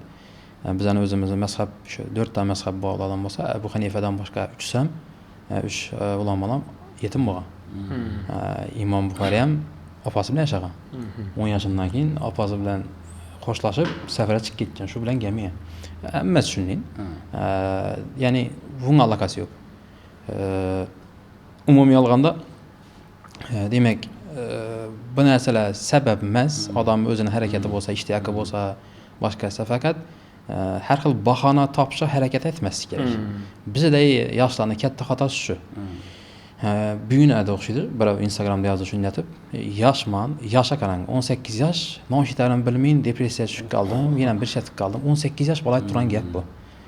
Shunga tushib qolgan bo'lsa, endi 3-4 balasi bor, qarzlari bor odam o'zini o'zi o'ldirishi kerak-da. Buni mantiqi bilan qaridan bo'lsak, hali hech yetmay, hali uylanmay, hech narsa boshdan tushmagan bola. Sababni shunisi yangi internet ko'rib olib, Xorazmda 2 milliondan odam yashaydi, shuni internetda bir 30 danasi muvaffaqiyatga erishgan, bari hammasi. Shuni ko'rib oladigan shu 31-chi men nechun bo'lmadim deydi. Eng katta xatosi-da. Sen bularni aytgan ishlarni bilasan, men nechib chiqqan, nov o'rgangan, nov aytgan, bilmaydi-da. Islomdan bu narsa qaralangan. Islomdan ham Payg'ambar alayhisalom o'zi ham ulamolar ham kitoblarda keladi. Musulmon odamga yarashmagan sifatlardan birisi nolish. Narsalarni, sabablarni odamlardan ko'raverish. Ekam sabab bo'ldi, qarashmagan yosh vaqtimda ko'tarmaganman, opam sabab bo'lgan, og'am sabab bo'lgan, otam sabab bo'lgan, jo'ramdan ko'tarmadi, yoshlar tushunmadi, zamon o'zi shunday bo'lib ketdi, benzin qimmatlab ketdi. Davr shunday ekan, yana bir narsa ekan, hammasi odamning o'zini yalqovligi. Umuman boshqa birovning kuchga haqqi yo'q. Agar shunday ish kerak bo'lsa, Payg'ambar alayhisalom aytsa kerak edi. Shunchalik vazifani men ishab bajaraman deb aytsa kerak edi. Odamlar ham hayot shuning uchun islomda qaralangan narsa odam yalqovlik etmoqchi bir narsani ushab shuni maksimalni mukammal ado etishga harakat etish kerak. Etib bilam yo'q, natijani qiziqi yo'q. Misol uchun men biznes boshladim, misol uchun do'kon ochdim. Natija uchun harakat etdim. Sababni maksimal yangi sabab olamini marketingni aytaman, lokatsiyani aytaman, boshqa aytaman. Ya'ni sabab bilan kelishga harakat etaman. Natija endi aradan Xudodan. Men harakat etganim uchun savob olib boraveraman. Natija bo'lsa, Xudoga shukr, bo'lmasa Alloh akbar. Zayluk yana boshqa sohadan o'zim sinab ketaveraman. Hech problemasi yo'q. Hech kim o'lmagan undetib, tubiga girib qolmagan, boshqa etmagan, lebo bitar birgani ko'ring. O'rtacha statistika bor ekan. Katta muvaffaqiyatga erishgan butun dunyo bo'yicha katta brend qurib tashlagan tadbirkorlarning o'rtacha umr davomida etgan ishlari kasb o'zgartirishi 8 dan ekan. Usta bo'lib ko'rgan, dukonchi bo'lib ko'rgan, boshqa bo'lib ko'rgan deb oxiri 9-chisida natija erishgan. O'rtacha 8 ekan. Endi undan ham ko'paytganlar bor. Shuning uchun yasham muhim emas. Imkoniyatlar ham, atrof muhit ham muhim emas. Odam o'zi yorilib, portlab chiqishi kerakdan. Hamma tadbirkor bilan yetmasa shu gapni aytadi. Qadr yo'q, qadr yo'q. Axir 100 bola ishlatasan, yo'qmi desa, yo'q qadr deydi. Nechun desa, yorilib chiqadan yo'q. Men bo'laman shu sohani, yarib chiqaman degan odam yo'qdan. Hamma gap shunda. Ana ko'tarishmading, men nechun ko'tarishim kerak. Axir sen ishing bor, shu uchun ham 3 million olib qoladi u. Sen harakat et, chiq 10 million ol. Yo'q, o'sha naparni gelmayincha gelmi deyishadi. Misol uchun, o'shuning bo'lgani uchun pasa ketib qolibdi-da. O't yo'q. Yurish qurib bahonasini ochdi. O't yo'q o'zida-da, gap o'zida. O'zi o't qachon paydo bo'ladi? Ishatish kerak o't yonishi uchun. Yakbash. O't yonishi uchun odam tushunchasi, fikrlashi o'zgarishi kerak. Imom G'azaliyning zo'r gapi bor. Hamma shuni ishlatadi. Imom G'azaliy tegishli. Fikrlashing o'zgarmayincha hayoting o'zgarmaydi. Bu Qur'on hadisdan gap chiqib, umumiy ulamolarning kitoblaridan gap chiqib chiqarilgan qoida 100% xohlagan odamimizga solib ko'ring, shunday ishlaydi shu qoida. Bu xato bo'lishi mumkin emas, men ko'rmayman. Ina shu ko'pchilik baribir uning gaplarini tushunmasligi mumkin-da. Masalan, fikrlashing o'zgarsa, yon atrofing o'zgaradi, ishing o'zgaradi. Shuni sal yoritib bersangiz, eng soddaroq tilda tushuntirib bersangiz bir misollar bilan. Xo'p, misol uchun ayting. Men eng ko'p keladigan narsa oila masalasi bilan biznes. Misol uchun er-xotin urushib qoldi. Xo'p, nechun urushding? 90% oila shunday-da. Nechun urushding desa, boshlanadi. Gelin giyovni tuxumini yomonlaydi. Giyav esa gelin bilan gelin tuxumini yomonlaydi. Boshlanadi o'zi minni ekan, ular iflos ekan, u ekan, bilmagan ekanmiz, boshqa ekan. Lekin tina sababini tushsangiz, gelin ham, giyav ham, qaynam, qaynota ham islom bo'yicha, shariat bo'yicha haq huquqlarını inab özü kim, bu kim? Nov üçün alındı, nov üçün alındı. Nov vəzifə bəcərdi, nov vəzifə bəcərdi. Bundan nov tələb etib bulmaydı, bundan nov tələb etib bulmasını bilmiydi, ürgənmiydi, okumuydu, eşitmiydi. Misal üçün aytayım, erkeklərin en köp şikayəti xatınından xatını gəppində duruşunu tələb etədi. Corası deyim oluşunu. Aytdı mı dedi, gəppinin üstündən çıxsın axı, pələn işləsin axı dedi. Əyal kişinin fitrətində Xuda əyallara ruxsat vergən. Gəpləb həm qayıtça. İndi gəppinin üstündə duruş erkek kişiyə xas sifəti. Gəppinə cavab veriş. İndi əyallarını gəpləsən gedəsə, ərini çıxanı deyim oluşuna xal idi. Nişəssəm geçirə verədən, nişəssəm eləşdirməydən, yenə aşınlı. Ötər romantik, bu da dünyadan geçədən, həmmədən geçədən. Şimdi boşanda çıxan şunu axı. İndi bu isə erkek kişinin yaratılışdakı fitrətini, xilqətini bilməyir, təbiət şəbiyyatından. Nə üçün adam əleyhissalamla əyal kişi xalmama əlaqədə yaratılından. Nə üçün əynən xalmamanı, əyalını, kəp qorğasını yenəm in qışqından yaratqan. Nə üçün? Şəriətdə gələn şu məsələ, əmməz kitabda da gələn. No səbəb əkəllik, no əkəllik. Şunu oxub ürgənməydi.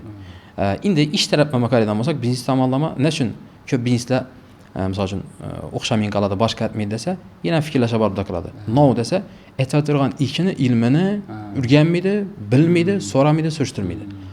Patlat bir nəsə açıb aladan, oxşamağandan keyin sorab sürüşdürsə başlayır. Seçiş gerek məndə. İlk etdə xəta var. Başda özü fikirləşib özgərtəcək. Toxta, mən bir şey çəkmən. Mabada oxşamayan qasa neçə təmən. Şunu həll etməzdən başda şunu züt baş gerek. Düşüncələrini, fikirləşlərini, ilmini züt baş gerek. Ülənməsdən əldin, əgər kişi öz navı, onun xilqatı navı, təbiəti navı, navğa ruxsat vergən şəriətdə, navğa ruxsat verməyən. Nav haqqı var, nav haqqı yox. Başda belə baş gerek. Şunu bilməyəndən keyin cəngəl çıxa verədi. Bala doğan əyalla bilən, doğmağa əyalın arasında kətdə farq boladı. Cismani halatı bolsun, psixiki halatı bolsun, öz umuman fiziki hərəkətlərəm balaya yetib qaladı. En köp acırım bala doğandan keyin boladı. Səbəb nə üçün sən qeydin? Bala yaş, azab bərədə başqa tədi, ərçi dam idi, mən sənə xal idi, əvvəl gidinməzsən idi, bu axı məndə çətin idi, kəndinə aralaşadı, getdi şu bilən. Uruş gəncəsi üçün fikirləşini özgərtəcək. Fikirləş özgəriş üçün ya ilimli adamlarla, şu saha mütəxəssislər bilən gəpləş gerek. İndi biznes bolsa biznes, oxuş bolsa oxuş, ailə bolsa ailə. Ya olmasa kitab oxuş gerek. İndi balam 2 sənət məkə, bir ərin adam, heç olmanda şula bilən dostlaşıb məsləhətləşdiriş gerek. İn kəmində. İn kəmin. İndi kanı özü oxub nətsək o adam Gülüstan olardı. Yəni savol səl başqa yerə ötüb getdik məncə. Sən savol vergəndən ki, özü qaçan yanışı gerek dediniz ku. Qaçan yanadı özün. Seçiş gerek o yanışı üçün. Fikirləş özgəriş gerek. Yəni İmam Hazırlı aytqan gəpə barədə qaladı. Fikirləş özgəriş gerek. Birinci, özü misal üçün biznes tamamlama statistikaya baykən 95-97% adam işçi boladı. 2-3-5% adam rəhbər boladı. Rəhbər deyən direktorməz, başqa rucu, başqa həmməsi şuna girədi. Yəni bir neçə xadım başqarıb bilədən urində adam boladı. İndi qağanların əybimi desə yox. Eybiməz, özü xalqlağan tənlavı xalas. Şimdi adamlar buladı 3 milyon aylıq razı. Onu siz tartasmı onu, yandismi, dərs aparasmı, başqa təsmin faydası yox. Neçə dəstəsə, ona şuna layiq iş bərəs, oldu. Ona tələb etişiniz özü xata buladı. Lakin, səl paddə işlətsəniz, gök ələcək. Səl paddə işlətsəniz, özünün üstünə işləb, şuna əsənin mütəxəssisi olamadı deyən adam buladı. Yanqanı. Şunu götəriş gerek. Şunu oxutuş gerek. Gəpləş gerek, nəsihət etdiriş gerek, düşündürüş gerek, xata kəmçilik aytdırış gerek. O alıb getədi, ösədi o. Fəqət şuna söyləş gerek. Lakin inamına söyləsəydisə, birincədən vaxtı getgəni qaladı. İkincidə özə düşmə artdırğanız qaladı. Şunu deyim, Jack mənə bir gəp bu var, en qıyını kəmmağal adam iş alış dedi. En qıyını dedi. Ona 1000 sət desən, pul yox da baytar dedi. Pul verəmən desən dedim, bir nəsə etcək bu xarab dedi. Bir başıb gəz, bir şey məndən faydalanacaq dedi. Əsə özün aç desən, nalog yox baxada baytar dedi. Pələn caydan aç desən, vedalakasiya bulmaydı da. İş qılıb baxana tapadı dedi. Hunni adamlarını götürüb bulmaydı. Olan yanqın özünə mas iş bərəsdən bir şey yürü verədi. Yəni məcburməzsiz həmmən özgərtirəcək. Lakin özgərənmən də yanqanlarını ap çıxış gerek. Özü şunun gəpə alimlarını çıxılıb olardı dedi. Turub oturğanı, uxlab yatqanı olardı dedi. Turub oturğan deyəni özü ilimli, həmməyə agahlandırardı, düşündürərdi, yetirərdi ilmini. İkincisi ilimli, lakin gəpləb bilmiydi, kimə söyləşini bilmiydi. Onu turzub qoyunla, uyğansın, başlasın uam deyəndən. Yəni aşın illəni Uyg'otganing bilan turib davom etib ketadiganlarni ko'tarish kerak. So'zlash kerak, nasihat etish kerak. Lekin yangi din bir qoidani ushlab olish kerak. Hammani yondirish shart emas. Hamma loyiq ham emas o'zi. Hamma ham yoqmaydi. Ya, nito fikrlar singib qolgan bo'ladi-da o'zini. Endi kimdir ishchan bo'lishi kerak-da. Kimdir rahbar bo'lishi kerak, kimdir dehqon bo'lishi kerak. Dehqon tortib olib, tadbirkor bo'lib, ko'p pul topasiningiz bilan qo'li kelishmaydi. O'zi Payg'ambar alayhisalom shunday rivoyat bor. Kim qaysi kasb uchun yaratilgan bo'lsa, shu kasb bunga ongsiz atilingan degan. Men o'zim yana dehqonchilik qilib ko'rganman, men uchun emas. Shuningning zo'r ishlaganman, ajoyib etib, lekin natija bo'lmadi. Lekin akkuratni cho'tki ishlayapman. Tadbirkorchilik qilib ko'rdim, natija erishdim, zo'r bo'ldi. Demak, o'sha ekan meniki. Lekin meni bir ovozi dehqon yo'q, tadbirkorchilikdan ko'ra dehqonchilik zo'r deb nishab tortaversin, olmaydi meni. Shuncha men fikrlashim tarafli emas, tabiatim, meni kasbim emas u. Buyon. Shuning uchun yangi hammani yondirish shart emas, hamma tortish shart emas. Harakat et turganlarni o'taman deganlarni tortish kerak, shularni aytish kerak. Shundan o'zi inson yonishi, yana ichida bir portlash hosil bo'lishi uchun fikrlash bilan muhitni o'zgartirish kerak. Neda yonib so'lab turibdi? Endi azonda ofisga kiramizdan baribir. O'zlarimiz ham yonib turamiz-ku, shunchalik ish turadi, aytishimiz kerak deb ofisga kiramiz. Ba'zi energiya yuqumli-ku. Bolalarni ko'rasiz, inashnatib o'tirgan bo'ladi-da. Ularni ko'rib, ya o'zing ham uxlasing kelib ketadi-da. Ya hozirgi endi o'zlarimiz ham yaxshi, o'zlarimiz atrofdagilar testosteron baland bo'lib bir yonib turmaydi-da. Shundan bir o'rnatib aytib turibdi-dan nishat etsa bo'ladi deb-da. Yo'q, o'zlarimiz ham shuning nima deydi, yonmay avniyadan o'tganmiz-da. O'zi hozir o'ylab qoldim, o'zi qachon yanganmiz biz deb o'ylab qoldim-da. Qachon yanganmiz ekan desa, o'zi muhitdan shunday bor ekan-da. O'zi yosh vaqtdan birga o'sib keltirgan joylar bor, maktab yoshdan o'zi 5-6 bolamiz muhit 5-6 timiz saqlanib qolganmiz-da, yana klassdosh bolalardan, maktab vaqtdan saqlanib qolgan bolalar bor. Ularni hammasini o'zi topshirish tutishi zo'r bo'lib ketgan. Nechun desa, ular u yaxshi o'qigan, o'zi nima deydi, yaxshi ishlarni aytib bo'lsa ham boshqa aytgan. Har tashkilot borganimizda ular mashinada keladi, men piyoda kelaman. Ular nima deydi? Ular dam olishga zo'r yerlarga ketadi, men qaytib ketaman-da. O'zi muhit nechikdir bir ichimda shunday narsa paydo bo'lganda, nechun men qaytib ketaverishim kerak? Shu intilish bo'lgandan nechikdir yaxshilik qilib ekan-da o'zini. Muhit ham ta'sir etadi. Men ko'p aytgan statistikam bor, o'zi jahon tajribasidan ham shunday aytiladi. Xodim yollajak bo'lsangiz, boshda qaysi etapga, qaysi kategoriya xodim kerak. Shuni yaxshi bilib olish kerak. Misol uchun kassaga odam qo'yacak bo'lsa, hisob kitob oldi berdi qo'yacak bo'lsangiz, shu ota bo'lsa, akasi opasi oldi berdi hisob kitobdan chiqqan odamni qo'yish kerak. Bu tortib ketish ehtimoli 99%. Shunda shu muhitda o'tgan ilk qonun bor, genidan bor. Dehqon odamni rahbar bo'lib ketib, dahshat tadbirkorchilik etib ketgan kamdan kam ko'rilgan. Kamdan kam. Bo'g'onlar ham tadbirkorlar bilan inisiativ sherikchilik etib o'talingan bo'ladi. Nechun desa, u dehqonchilik tezetadi. Bilan tortganimiz bilan bo'lmaydi. Lekin umri misol uchun yollanmaychilikda o'tgan ayb emas.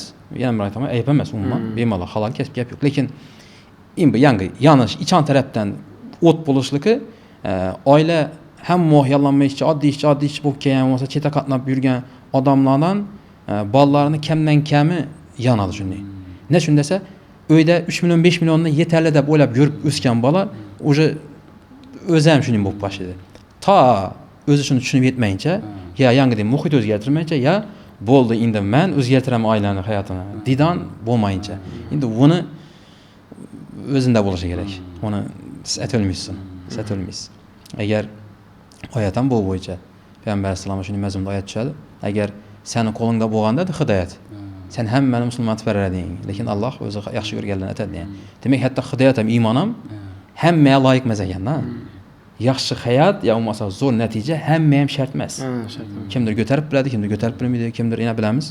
Avval oddiy sipo ibodatli ajoyib oilachi zo'r bo'lgan, katta pul topgandan keyin oilasidan ajrashib, xotin yomon ko'rinib, qizlar bilan yurib, maishat, ota-onasini tashlab qo'ygan, lutfi kam bo'lib yurgani yaxshi edi. Oilasi tinchadi, qonunda o'qadi, barakali ajoyib edi. Shuning uchun hamma ham shart emas. Shunday loyiqlar o'zi chiqadi, shularni tortib ketish kerak. Iloji bo'lsa shu. Hozir Jo'rada yana bir tema ochildi. O'zim gap qoldim-a, o'zi do'st bormi, do'st degan narsa? Masalan, ko'pchilikda shuni yozib bir nima bor-ku, noto'g'ri fikr desak ham bo'ladi. Jo'ra degan narsa yo'q o'zi, jo'rang seni ota-onang ko'ru deydilar-ku. O'zi men qarshiman u narsaga. Blogerlar gapi. Avan, o'zi nechik qaraysiz shuna? Xo'p, men dim yoqtirmoqchi narsani gaplarni hayotda uni nolaveradi Allohni. Misol uchun bir video ko'rdim. Ota-onangdan boshqasi do'st bo'lmaydi, hammasi manfaat uchun bo'ladi, boshqa. Hatto kerak bo'lsa, puling bo'lsa, opang ham kerakmisan. Yana bir narsa. Ha, demak shunda sen ham o'zingga jo'ralaringga shuni deymisan? Agar bunday qarasak, ota-onangdan boshqa jo'ramas degan bo'lsang, sen jo'ralaring bilan jo'raman deb tursan, kundan chiqadi. Ular ham seni, demak jo'ramas deb cheta sursa bo'ladimi? Desa, yo'q, men chesniyman boshqa. Ha, demak bo'lmagan. Shunday chesinglar. Ha, demak hamma uchun javob bermadi. Dunyoda o'zi hamma narsa manfaat ustidan quriladi. Sabab olamida. Xo'p, o'zi umumiy olganda hech narsangsiz yaxshi ko'radigan odam haqiqatdan opa bilan aka bo'ladi. Siz alqashmisiz, qamoqdamisiz, uydamisiz, sog'misiz, kasalmisiz farqi yo'q. Hech narsasiz shunday hatto hasad ham etmaydigan odam opa bilan aka. Gap yo'q. Lekin opa aka ham ulayganingizda oilangizga boqmasangiz, ulayib bir narsalar bo'lmasangiz, bir ishlamasangiz, ular ham yoqmaysiz. Nechun desa u yomon ko'rgandan yo'q, yaxshi ko'rgandan, prosta tortib ketsin o'zini. Mendan keyin nechada bu deb mehribonchilikdan so'kadi. Mehribonchilikdan chiqarib beradi, mehribonchilikdan uradi. Endi buni hatto pul topmasang, opang aka ham kerakmisan deyish sharmandalik bu. O sen erkak kishi bo'lgandan keyin vazifangni bajar, xotin kishi bo'lgandan keyin doğushi kerak bo'lgandan, misol uchun erkak kishi bo'lgandan keyin unga berilgan mas'uliyatni opa akani bir vaqtlar opa aka boqadi, endi sen qaytar. Bir vaqtlar sen uchun to'lab turadi, endi sen qaytar axir. Qaytarmayacakdan bu men uchun to'layversinlar, to'lamasalar ishimga kerakmisan ekan o'zi xudodan boshqa.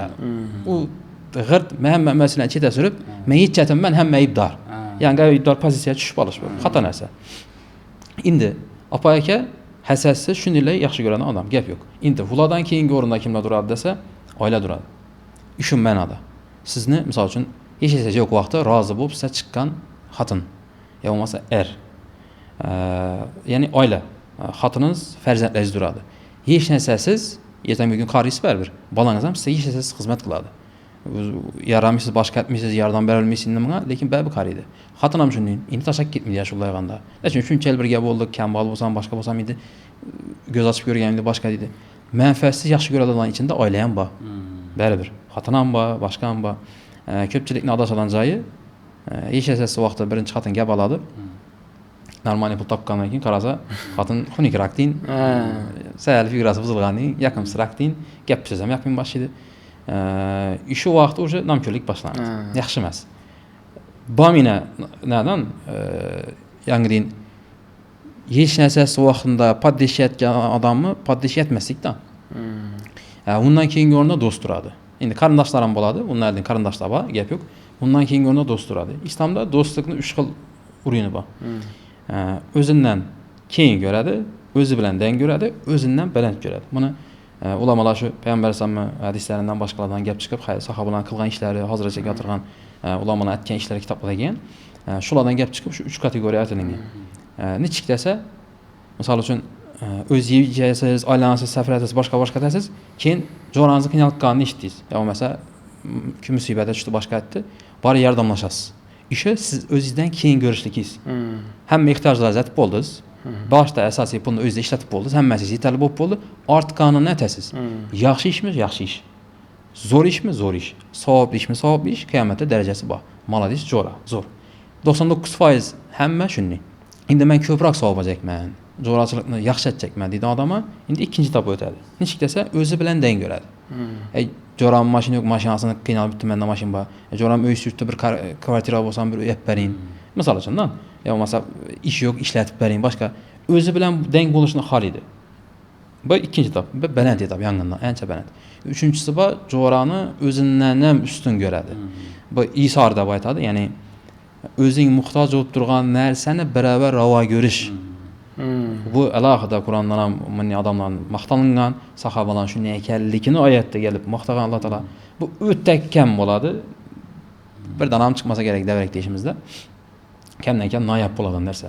U boshda uni oilasini ko'radi, uni problemasini hal etadidan o'zine yetmay qolsa gap yo'q deydi.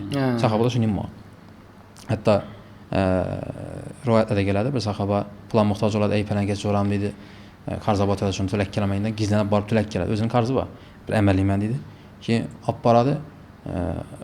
Allohdan rahmat deydi, ey palanga jo'ram bor deydi, shuni beravering deydidan, orqa sahaba beradi. Bu bunga beradi. Oxiri yangi odam o'zini aylanib keladi, yangi sahaba o'zini. Shuning jo'ralardan bir-birisini o'zindən ham ko'p ravo ko'radi odamlar. Qaytib kelib o'zinikini o'zi to'laydi keyin. Bu 3 daraja. Endi biz shu birinchi yangi etapdan bo'lib bilsak ham katta gap, zo'r narsa. Lekin yangi etap o'tib bo'lmaslik kerak. Hech narsang bo'lmasa, hech kimga kerakmisan, jo'ralaring ham, qarindoshlaring ham boshqa o'zi jamiyat shunday. Misol uchun ayting, shu so'lab turgan odam o'zi ham agar men borib turib qarindoshimiz yordam ber desam, birinchi safar yordam berar. 50 marta so'rasam 50 marta beravermaydi-ku. Keyin men chiqsam, endi qarindoshim o'zi nemas, yordam beravermaydi, ishonmaslik kerak desam, u ham tushmaydi-ku. Xuddi shunday, u ham yoqman deyin. Boshqalar ham bu gap yoqmaydi, xato gap. Boshqa jamiyatda Alloh taolo qo'ygan erkak kishi bo'lmasa xotin kishiga qo'yilgan mas'uliyat, majburiyatni bajarib turib keyin ayt. Hech kim bermasa, bajarmay turib, alaqani uzib, ishlamay turib, pul topmay turib, hech kimga kerakmisan deyish bu uyasizlik bo'ladi. Значит, do'st bor. Do'st bor, albatta bor. Faqat zo'r do'stga loyiq bo'lish kerak. Ya'ni loyiq bo'lmay turib, hammasi bir tindasa to'g'ri kelmaydi. Shu. Shuning narsa ham o'zi bor, ya'ni rizqim yozilgan-ku, ko'p harakat etmakim kerakmidi? Shu rizqim ekan deb yuraverish o'zi to'g'ri bo'ladimi? Yo'q.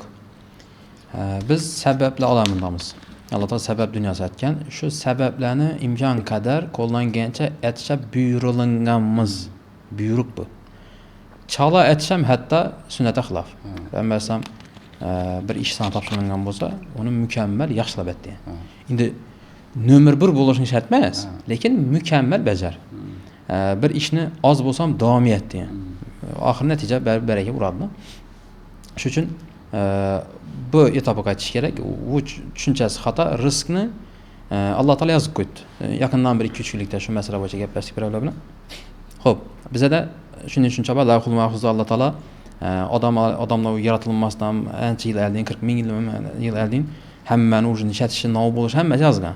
Nov yeb ichadi, rizqini chiqaradi, hayotini chiqaradi. Xo'p, endi shunday narsalar bo'ladi. Shuning uchun men ko'p harakat etishim shart emas deyish xato. Nima uchun desa, sen ko'rdingmi yozilgan deydi. Sen o'zingni o'qidingmi? Qaysi chiqsada qaysi narsa bilishini o'qigan bo'lsang ekan, men bu 100 ming topgan ekan, jaldi ishlashim shart emas desang. Endi ko'rmay turgandan keyin kam ishlashlik bu yalqovlik bu. Ya'ni shunga taqdirat to'nkib berishda yalqovlik bu. Aslında ichki bo'lishi kerak. Musulmonlik pozitsiya odamni tushunchasi desa, menga misol uchun har kim o'zining kasbidan gap chiqib, menga shu kasbni Xudo berdi, shu kunni berdi. Mendan non talab etiladi. Misol 9 dan 6gacha plan ishlarni etish. Xo'p, 9 dan 6gacha imkonim qadar mukammal etib, pikinacha etishga harakat etaman. Bu bir. Ikkinchidan, shu uchun vojib amalni bajargan bo'ladi. Vojib degani farzdan keyin turadi amal. Hatto sunnatdan bilan turadi. Vojibni bajargan bo'ladi, chunki nafaqadan bu. Vojibni bajaradi va sunnatdan ham baland savob oladi. Bu bir.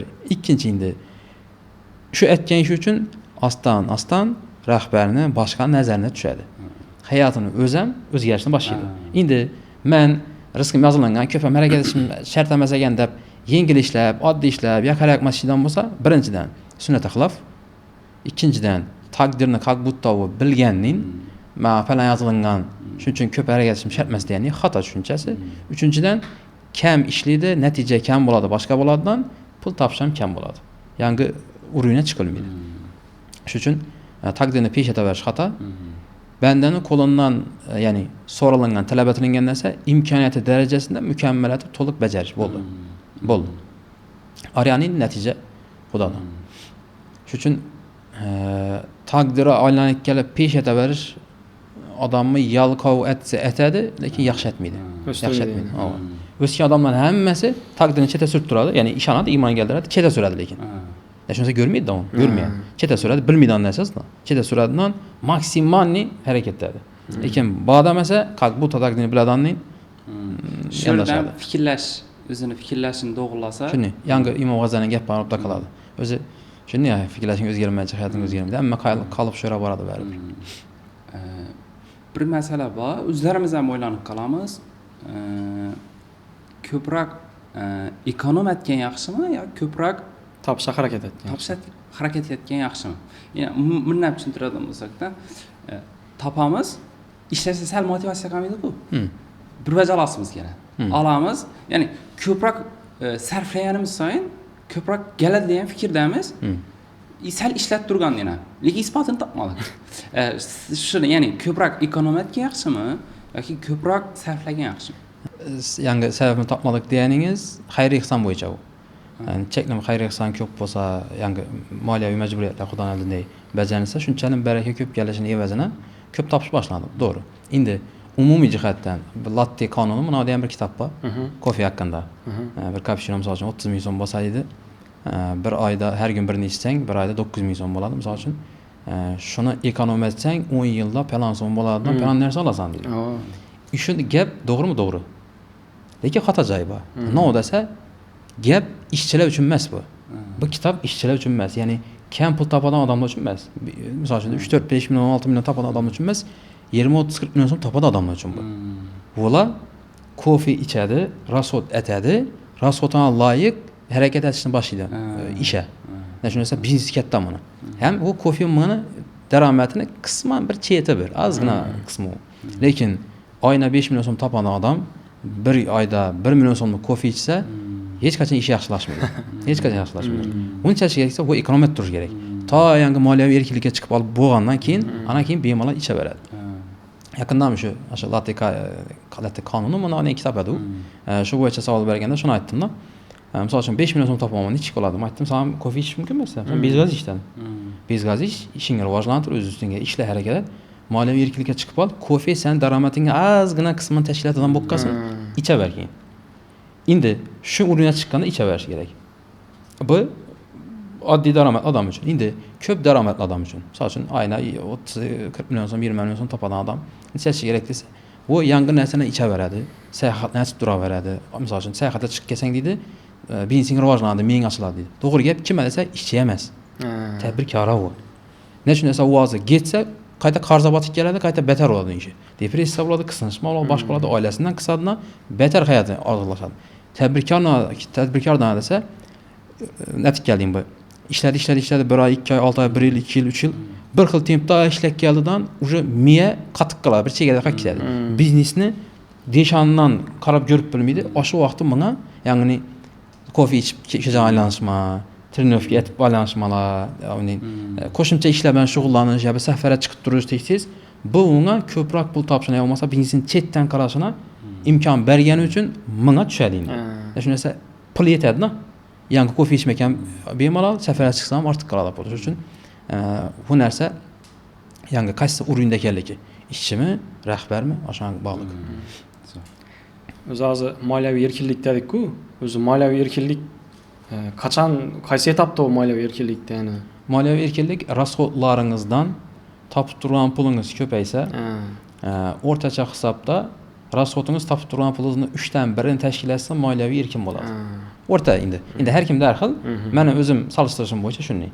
Statistikam, misol uchun 5 million so'm rasxod etadigan odam 15 million so'm topsa moliyaviy erkin hisoblanadi. Shunday desa, oldindan 2 oylik zaposi bor, kasal bo'lib qolsa, bir gap bo'lib qolsa, boshqa bo'lsa, qolgan pul ham, misol uchun 10 million oladi, uni ma'lum vaqtga turib bir narsa olsa bo'ladi. Shuni ochsa bo'ladi. Lekin o'zi 5 million so'm topadi, lekin 5 million so'm rasxod bor, lekin 7 million so'm topadi odam moliyaviy erkin bo'lmaydi. Shunday desa, bir xayolni bir mo'shunda hozir keyingi kasallik bo'lsa 2 million ketib qoladi degan tushuncha bo'ladi-da. O'sha uchun ham plan tuzilmaydi.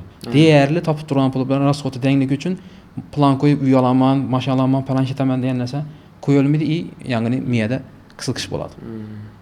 O'rtacha hisobda shu rasxodindan topib turgan puli 3ni 1ni tashkil etsa shunday. Xorazm yoshlar uchun ko'proq qaysi sohada imkoniyat ko'rib tursiz, aynan Xorazmni o'zida? Endi men o'zimni tabiatchiligimni aytaman, tabiatchilikda. Dehqonlarga dehqonchilikda bo'sh joy bor. Nechunki yer ko'p tamsa, egallanmagan, hukumatda yotgan, men aldab turgan yerlari ko'p.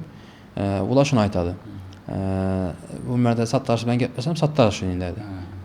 Ko'p bizda odam bir talab ko'pda. Nechun desa, avval bir oyda bir marta satış alınmağa borganlar. Hozir esa haftada bir marta boradi. Endi uning tadbirli adam, bloger, boshqa tadbirkorlar boshqalar har 2 kunda bir boradi. Sochini zo'ttirib uchun salonga boradi, saqqal o'sgan bo'lsam olish uchun boradi, ödetmeydi. Shu uchun уже talab ko'payib ketgan. U shuni aytadi. Endi men o'zimni sohamdan gapchirsam tabrikatchilik. Shunda joy bor deb o'ylayman. Faqat yangi din. Kadra joy bor. Ishchi emas. Mutaxassis bo'laman, harakatdaman, o'zim ustimni ishlayman, ko'proq foydaga erishish harakatdaman deb deydigan odamni kadr deb aytadi. Shunga talab hamma yerda bor. Dunyoni xohlagan joyda bor. Katta tabriklar aytadi. 20 ming dollarga ishchi qidirib turibman, ola olmayman deydi. HR menejer. Shu darajadan Toshkentdagilar. Misol uchun hamma sohada bor, faqat yangi din. Aytdingiz-ku, shu kadrga talab bor. Kadrning ichki sifatlari bo'lishi kerak. Xo'p, umumiy olganda birinchi o'rinda boshqalar bilan ishi yo'q, o'zini rivojlanishga harakat etadigan odam bo'lishi kerak. Men ko'rgan, eng ko'p ko'radigan, boshqalardan ham bizneslarda ko'radigan narsam shu, yangi. Xodim boshqa birov ishchilar bilan o'zini solishtirib olgan ekan. U ishga chiqmasa chiqmaydi, bu ko'tarishmasa ko'tarmaydi, bu aytmasa bu aytmaydi. Bu hayotingizni, pul topishingizni betarasida aytadi, yaxshilamaydi. Bu tushuncha buning yangi fikrlashda yurish. Solishtirib olamiz. Ava, xato shu narsa. Men xodim bo'lib keldim, ishchiman, meni oilam boshqa, meni oilasi boshqa. Meni kun tartibi, hayoti boshqa, meniki. Men rasxotim boshqa, meniki boshqa. Men nechun meni deb yashashim kerak. Rivojlansam, men rivojlaning, xolasa rivojlansin. Bo'lmasa men necha taman bu bilan yurib 3 million oldim, men ham 3,5 million so'masam, baxtli hisobga yurib nima kerak menga? Deyishak. Yangi ichanda o't yonishi kerak-da. Bu uchun yangi fikrlash o'zgarishi kerak. Nechun men menning bo'lishim kerak? Nechun bularning hayotini takrorlashim kerak? Degan tushuncha bo'lishi kerak-da. Ya'ni demak birinchi boshqalar bilan o'zini solishtirib, ular bilan teng yurishga harakat etmang, ulardan ajralib chiqishga harakat qilish kerak. Bir. Ikkinchidan rahbarlik qobiliyati ham sal kerak, liderlik qobiliyati. Shunday xodimlar bo'ladi, zo'r ishlaydi. Lekin jamoadoshlar bilan kelishmaydi. Ishning ustasi zo'r bajaradi, kollektiv bilan zo'r emas. Hech qachon bir-ikki olmaydi. Faqat ishchi bo'lib o'tadi. Hech qachon rahbar bo'la olmaydi u. Nechun desa rahbarlikka, ya'ni ma'lum bir biznesda chiqib ketish uchun albatta liderlik qobiliyati bo'lishi shart. Boshqarib bilishga, xodimlarni yaxshi yomon gapini ham, nozini ham, boshqasini ham, problema tashvishlarni ham kecha qolishi boshqasi aytib bilish kerak. Uchinchisi, birovni ishi bo'lsam, o'zimni ishim degan tushuncha bilan ishlash. Bu biznesmenlar yaqadan xislat. Shunda o'tish ham bo'ladi balki. Iminni shu odamni ko'taradi, rahbar ham. Orqa ikkisini ko'tarmaydi, iminni shuni ko'taradi. Nechun desa, meni ishim ham meniki degan tushuncha bilan qarab turibman deydi. Buni ko'tarish kerak deydi. Endi nabrot bu birovning ishi yaxshiyali yer beradi meni, vaqtinchalik bo'lmasa falan joyga ketaman, katta bo'lsa Rossiyaga ketaman degan tushunchada ishlash qayta betar asatadi, Rossiyaga esa ketadi, lekin bu yerda ishlanmaydi. O'zini o'rnini topolmaydi. Nechun desa, meniki degan tushunchada ishlamaydi. Endi shuni desang boshlanadi. Rahbarlar yomon bo'lib ketdi, ko'tarmaydi, oylik kam. Hech bir rahbar xodimni oz pul olib, kam pul topib, biznes ham o'smasligini xohlamaydi. Zo'r pul topsin, jonli ishlasin, jonli oylik bering, men ham jonli foyda eting deydi. Hamma rahbar. Kimni ko'rgan, masalan, hamma o'zingizdan men ham shundayman. Ishim rivojlanib, ma'lum e'tibor chiqqandan keyin biznes yoqmay qoladi o'zi. Xarisiz. O'rniga shunga loyiq odam qo'yasiz keladi. Shunning bo'lsa harakat ana yangi odam aytadi. Meni ishim shu degan tushuncha bilan ishlash. Shunning bo'lsa, ma'lum yildan keyin topib o'tgandan keyin, masalan, bir filmni berish mumkin. Yo bo'lmasa seri biznes topshirish mumkin. Glavniy aytibdi. Shuning uchun eng oxirgi asosiy hamma rahbar yaqadan sifat birovning ishi bo'lsa, meniki degan tushunchada ishlash. Eng nozik ishi. Yana bor fikrlashda taqaladi. Fikrlashi shunday bo'ladigan bo'lsa, hayot o'zgarmaydi. Fikrlash yana shu Alloh bilan o'rtasidagi munosabatdan ketadi ekanda edi. Yangi Xudo bilan munosabat o'tish ham birovning ishini meni ishim degan tushuncha bilan qarashdan, o'shansa vojibda. Set plandan plancha, plan kes qo'lda, falan so'm oylika roziman. Sendan sen endi imbi bilasani mukammal bajarish talab etiladi. Chala, pala, klientni qachirib berib, yaqaraqmas gaplashib, taratda ko'p yurib, skladda ko'p yurib, uxlab yotib boshqa etish vojibdan tarkashsam, haqiqatda gunohkaram bo'ladi. Shuni aytib bermaydi-da. U azam bilan 8 emas, 7 da kelib ochadi. Svetni iloji bo'yicha chetlarni o'chirib qo'yadi, ekonomiya etib. Ashunday bo'ladi, kech ketib. Bir ustozimiz aytadi, ish qilsam savob bersa bo'ladi. Bir narsa bor, niyatni to'g'ri qilish kerak deyiladi. Shunda ya'ni neradir kadr bo'lib kirsin, ya'ni xodim bo'lib ishga kirsin, kasb o'rgansin, avvalambor niyat to'g'ri qo'yishi kerak-ku. Shu niyatni nodab qo'ygan, o'zi to'g'ri bo'ladi. Xo'p, islomda ishga chiqib ketadigan odamni qilishi kerak bo'lgan ichida niyati duosi bor. Şu ərəbcə nəsə var, Peyğəmbər sallallahu aytgan, özbəkcəsini aytan bolsaq ümumi Xudoyim mən sən buyurğan boynumdagi vacib əməllərini bəcərişin çıxartırma. Yəni rizq, nafaqa, apam ekan bakış, xatınıma, ballarıma bakış, misal üçün. Bu vacib əməldir o. Xudo buyurğan onu. Sünnətdən belənd durады. Yəni aytama, sünnətdən belənd, hətta fərz bilən yanmayan yürüydi. Bizəni məzhəbdə fərz bilən vacibni əlaqə etkən, fərz eng beləndi, vacib səlginə pəstə durады. Lakin Şafii başqa məzhəbdə fərz yox, doğru vacibdən başa gedər. Fərzən fərz, vacibən fərz hesablanır. Yəni baş deyərlə bir xildən. Sən boynuma qoyğan vacib əməllərini bəcəriş üçün çıxartırman, özün xeyirlət, bərəkələt, mənə dünya axirətə faydalat. İşi eng yaxşısı. İşi niyyətdə çıxan adamı indi bu hazırғы zaman tələbinə aytqanda motivasiya belədir. Lakin aslında ruhiyyətinizi ötədi işi nəsə. Rizq təvəkkül Xudodan gəlir. Lakin düşünədim bundan, Xudoyim sən boynuma qoyğan vacibni bəcəriş üçün çıxartırman yəni, bərsən alamam, bərməsən alamam yəni. Savdoda alğan gəplərmi idi şu niyyətindən keyin? Nəşəsə Xudo üçün dəb çıxardır da, Xudo dəb çıxartır, xəyanət etmidi, məsuliyyət bilən qaridi yanqıdın biravni işinə özümü kidən düşüncə bilən qaydı. Vaxtında gəlib, vaxtında getədi. Aytınından işini bəcərə, telefon çıxala, otura vermədi, gürünləşi, başqa etib. Həmməsi şundan başlandı. Birinci aşı ixlas bilən çıxardı, niyyət hep dua etib çıxardı. Anakin hərəkətəm lakin şuna layiq boluş gərək. Fəqət qalbında Xudaba yaxşı niyyət bilən çıxdım deyən gəp bu idi. Şuna layiq hərəkətəm etsə gərək. İndi iş orada bir cayıb, nazik cayıba. Allah Taala erkəkmi, ayalmı, kim iman gəldirib salih əməl etsə, pakizə həyat yaşataman, yaxşı həyat yaşataman deyən gəp işinə düşədi. Aşı ikisini deyin aparğana. Fəqət yaxşı niyyət etkən emas. Yanında şuna layiq hərəkət etkən. Məsəl üçün sizə niyyət edib çıxdınız. Xudoyim vaciblarını bəcəriş üçün çıxdın deyə dua etdikdən çıxdınızdan 9-da gəliş gərəkədi, 10-da gəldiniz. 5-də geçiş gərəkədi, 3-də getdiniz. İçana girib uxladı zabitdə. Klient gəldi, çıxarıb verdiniz. Lakin niyyəti yaxşı. Vacibni edəcəksiniz. Heç qaçan Allah Taala onun duasına əmin açılmaydı. Nə üçün desə səbəb alam etkənlə başda dua etdinmi, indi səbəbinə et. Səbəbinə gəldirib qoy şərək. Bizə dəgi xata, şu dua köpürək etibar verəmiz, indi səbəbini kəm etəmiz. İkisidən varsa, həm ibadət oladı yanqıdın, hər bir batığın adımı nəçə savab boladı. Hər bir adım işə çaba. İndi bir də dəlləgənəm savab boladı. Soğuqda soğuşgənəm, bir nəsə ağır nəsən götərgənəm.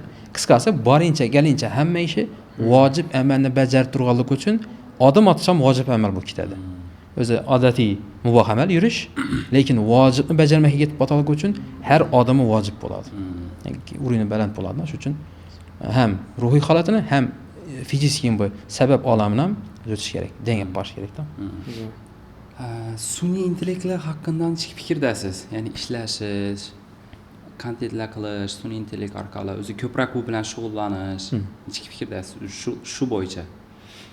Sun'iy intellektdən foydalanish kerak. İndi bir yandan bu gərək nəsə həmmə sahədə girib baradı. İlacı barınca təbriklarım özü ümumən IT sahəsi, İSM sahəsi başqa həmməsini ilacı barınca şunu faydalanışa təlim sahəsində elə ötüşü gərək. Ötməsə ötədən ötü getədi. Bər-bir ötədi. Zamanı zəyli, anıq ötədi. Əvvəl misal üçün nərsələ qağaz yazılınca. Qağaz yazılınca, ən qımmat nəsə qağaz bu. Hazır telefonlara, telegramda yazdım. Misal üçün mən özüm bundan 12 il əldin, əkəmdə işlə birgən vaxtları poçta, şun oxşayan nəsələrini, BTS, başqa nəsələrini tərədik. Yəni Taşkentə taxsda bərbərəsən, bir gündən kim baradı, o aladı, kol qoyadı, qaytarıb əkkərə başqa. O şun yəni. Zaman özgərdi, Telegram çıx getdi, rəsmə düşürəsən, PDF fəaliyyət əsandan taşısan, özgərdi. İndi bu sistemə qaq getdi. Əvvəl şu iş bilən pul tapıb gəldi, qaq getdi. İndi şərtləsə ola BTS ötdü. Onlayn etdi. Məsəl üçün də, yəni ötüş gərək bir yana. Başqa bir istərəm şunun. Hər sahə özünə gərək boladan şu süni intellektdən faydalanışı yaxşı və doğru. Yaman tərəfi yox, günah tərəfi yox, şəriətdə taqlanğanca yox. Ruxsat çəgərəsində faydalanış gərək. Mükəmməl faydalanış gərək. Yəni faydasına işlətiş gərək. Faydasına. Zərərini işlətsə lakin yanğının cavab verər. Ahval ağır olardı. Mükəmməl. Hop. Ümumi podkast üçün, çaqırğanlar üçün katta rəhmət. İkimizdəki dərd buğan məsələni yaxşı oldu gəpləşib bağımız. Nə üçün nəsə Instagramda çıxamız söyləyimiz. O Instagram bir yarım minutdan onun arayanı görüb bulmuydu. 5 minut videonu heç kim görməydi da. Köp adamın mənfəət bərib olmuydu. YouTube podkast zor variantı şu an. Yaxşı oldu. Bu bir. İkinci tərəfi bunu köprək qılışını təklif etəmən, faydalı adamlarını ap çıxışa. Yəni komment üçün, like üçün, yəni axlatni ko'paytirish uchun emas, sifata ishlashak, ko'proq odamlarga foyda keltiradigan, axlatni boshqasining qiziqi yo'q bo'lishligini kutamiz. Ya'ni iloji bo'lsa shu yo'ldan ketgan yaxshi. Ham xolis bo'ladi, savob ham bo'ladi. Jamiyatda hozir misol uchun ham aytib turaylik shuni, Xorazmda kerakli foydali kontent tim bo'lib podkast temasida почти yo'q. Faqat shu bloger, artist, qo'shiqchi, bloger, artist, qo'shiqchi chiqqan uchun ularning auditoriyasi katta. To'g'ri aytam, xato aytami? Jamiyatni bizdan gap so'zladim, xato gap so'zladim, qiziq yo'q. Ya'ni dik labasa bo'ldi, aktivlik labas kerak bo'lyapti. Shu uchun ham umr qisqa qo'yapti hammasini. Ya bir foydali emas, bir barakali bir narsa bo'lib turgani yo'q. Mana vaqtdan to'xtab qo'yapti. Sabab shu. Shu uchun xudo xolasa yaxshilikka xizmat etsin, yaxshi narsa olib chiqilsin, ko'pchilikga manfaatli bo'lsin. Shuni tilakdoshimiz. Rahmat katta. Men dedi hozir Instagram shu YouTube'a girsam dedi, oz prosmotrli narsalarni ko'raman dedi. Ko'p prosmotrni ko'raman dedi. Hamma bilgan bilim dedi, bu arzon bilim u dedi. Kamchilik bilgan bilim, qimmat bilim bo'ladi, ham zo'r ishdan bilim bo'ladi dedi. Shu degani prosmotr oz bo'lsa ham uning ichida ko'p manfaatlar bo'lishi mumkin. Shuni. Xudo xolasa bu podkastimiz hamma uchun foydali bo'ldi deb o'ylaymiz. Keyingi podkastimizni mehmoni kim bo'lishini o'zlaringiz fikrlaringizni bildirib kommentariylarda yozib qoldirsangizlar xursand bo'lamiz. Xudo xolasa yana shunday podkastlarni davomiy bo'lishi uchun, ya'ni ko'rib borish uchun profilingizga shu kanallarimizga obuna bo'lib qo'yishni tavsiya etamiz va shu yerda Instagram profillarimizdan ko'p qo'yamiz hammamiznikini. Xudo xolasa obuna bo'lib, yangi podkastlar chiqsa ko'rib tursangizlar, hamma manfaatli bo'ladi deb o'ylaymiz. Shu bilan podkastimizni yakunlasak ham bo'ladi, xudo xolasa. Yo'q, bo'ldi.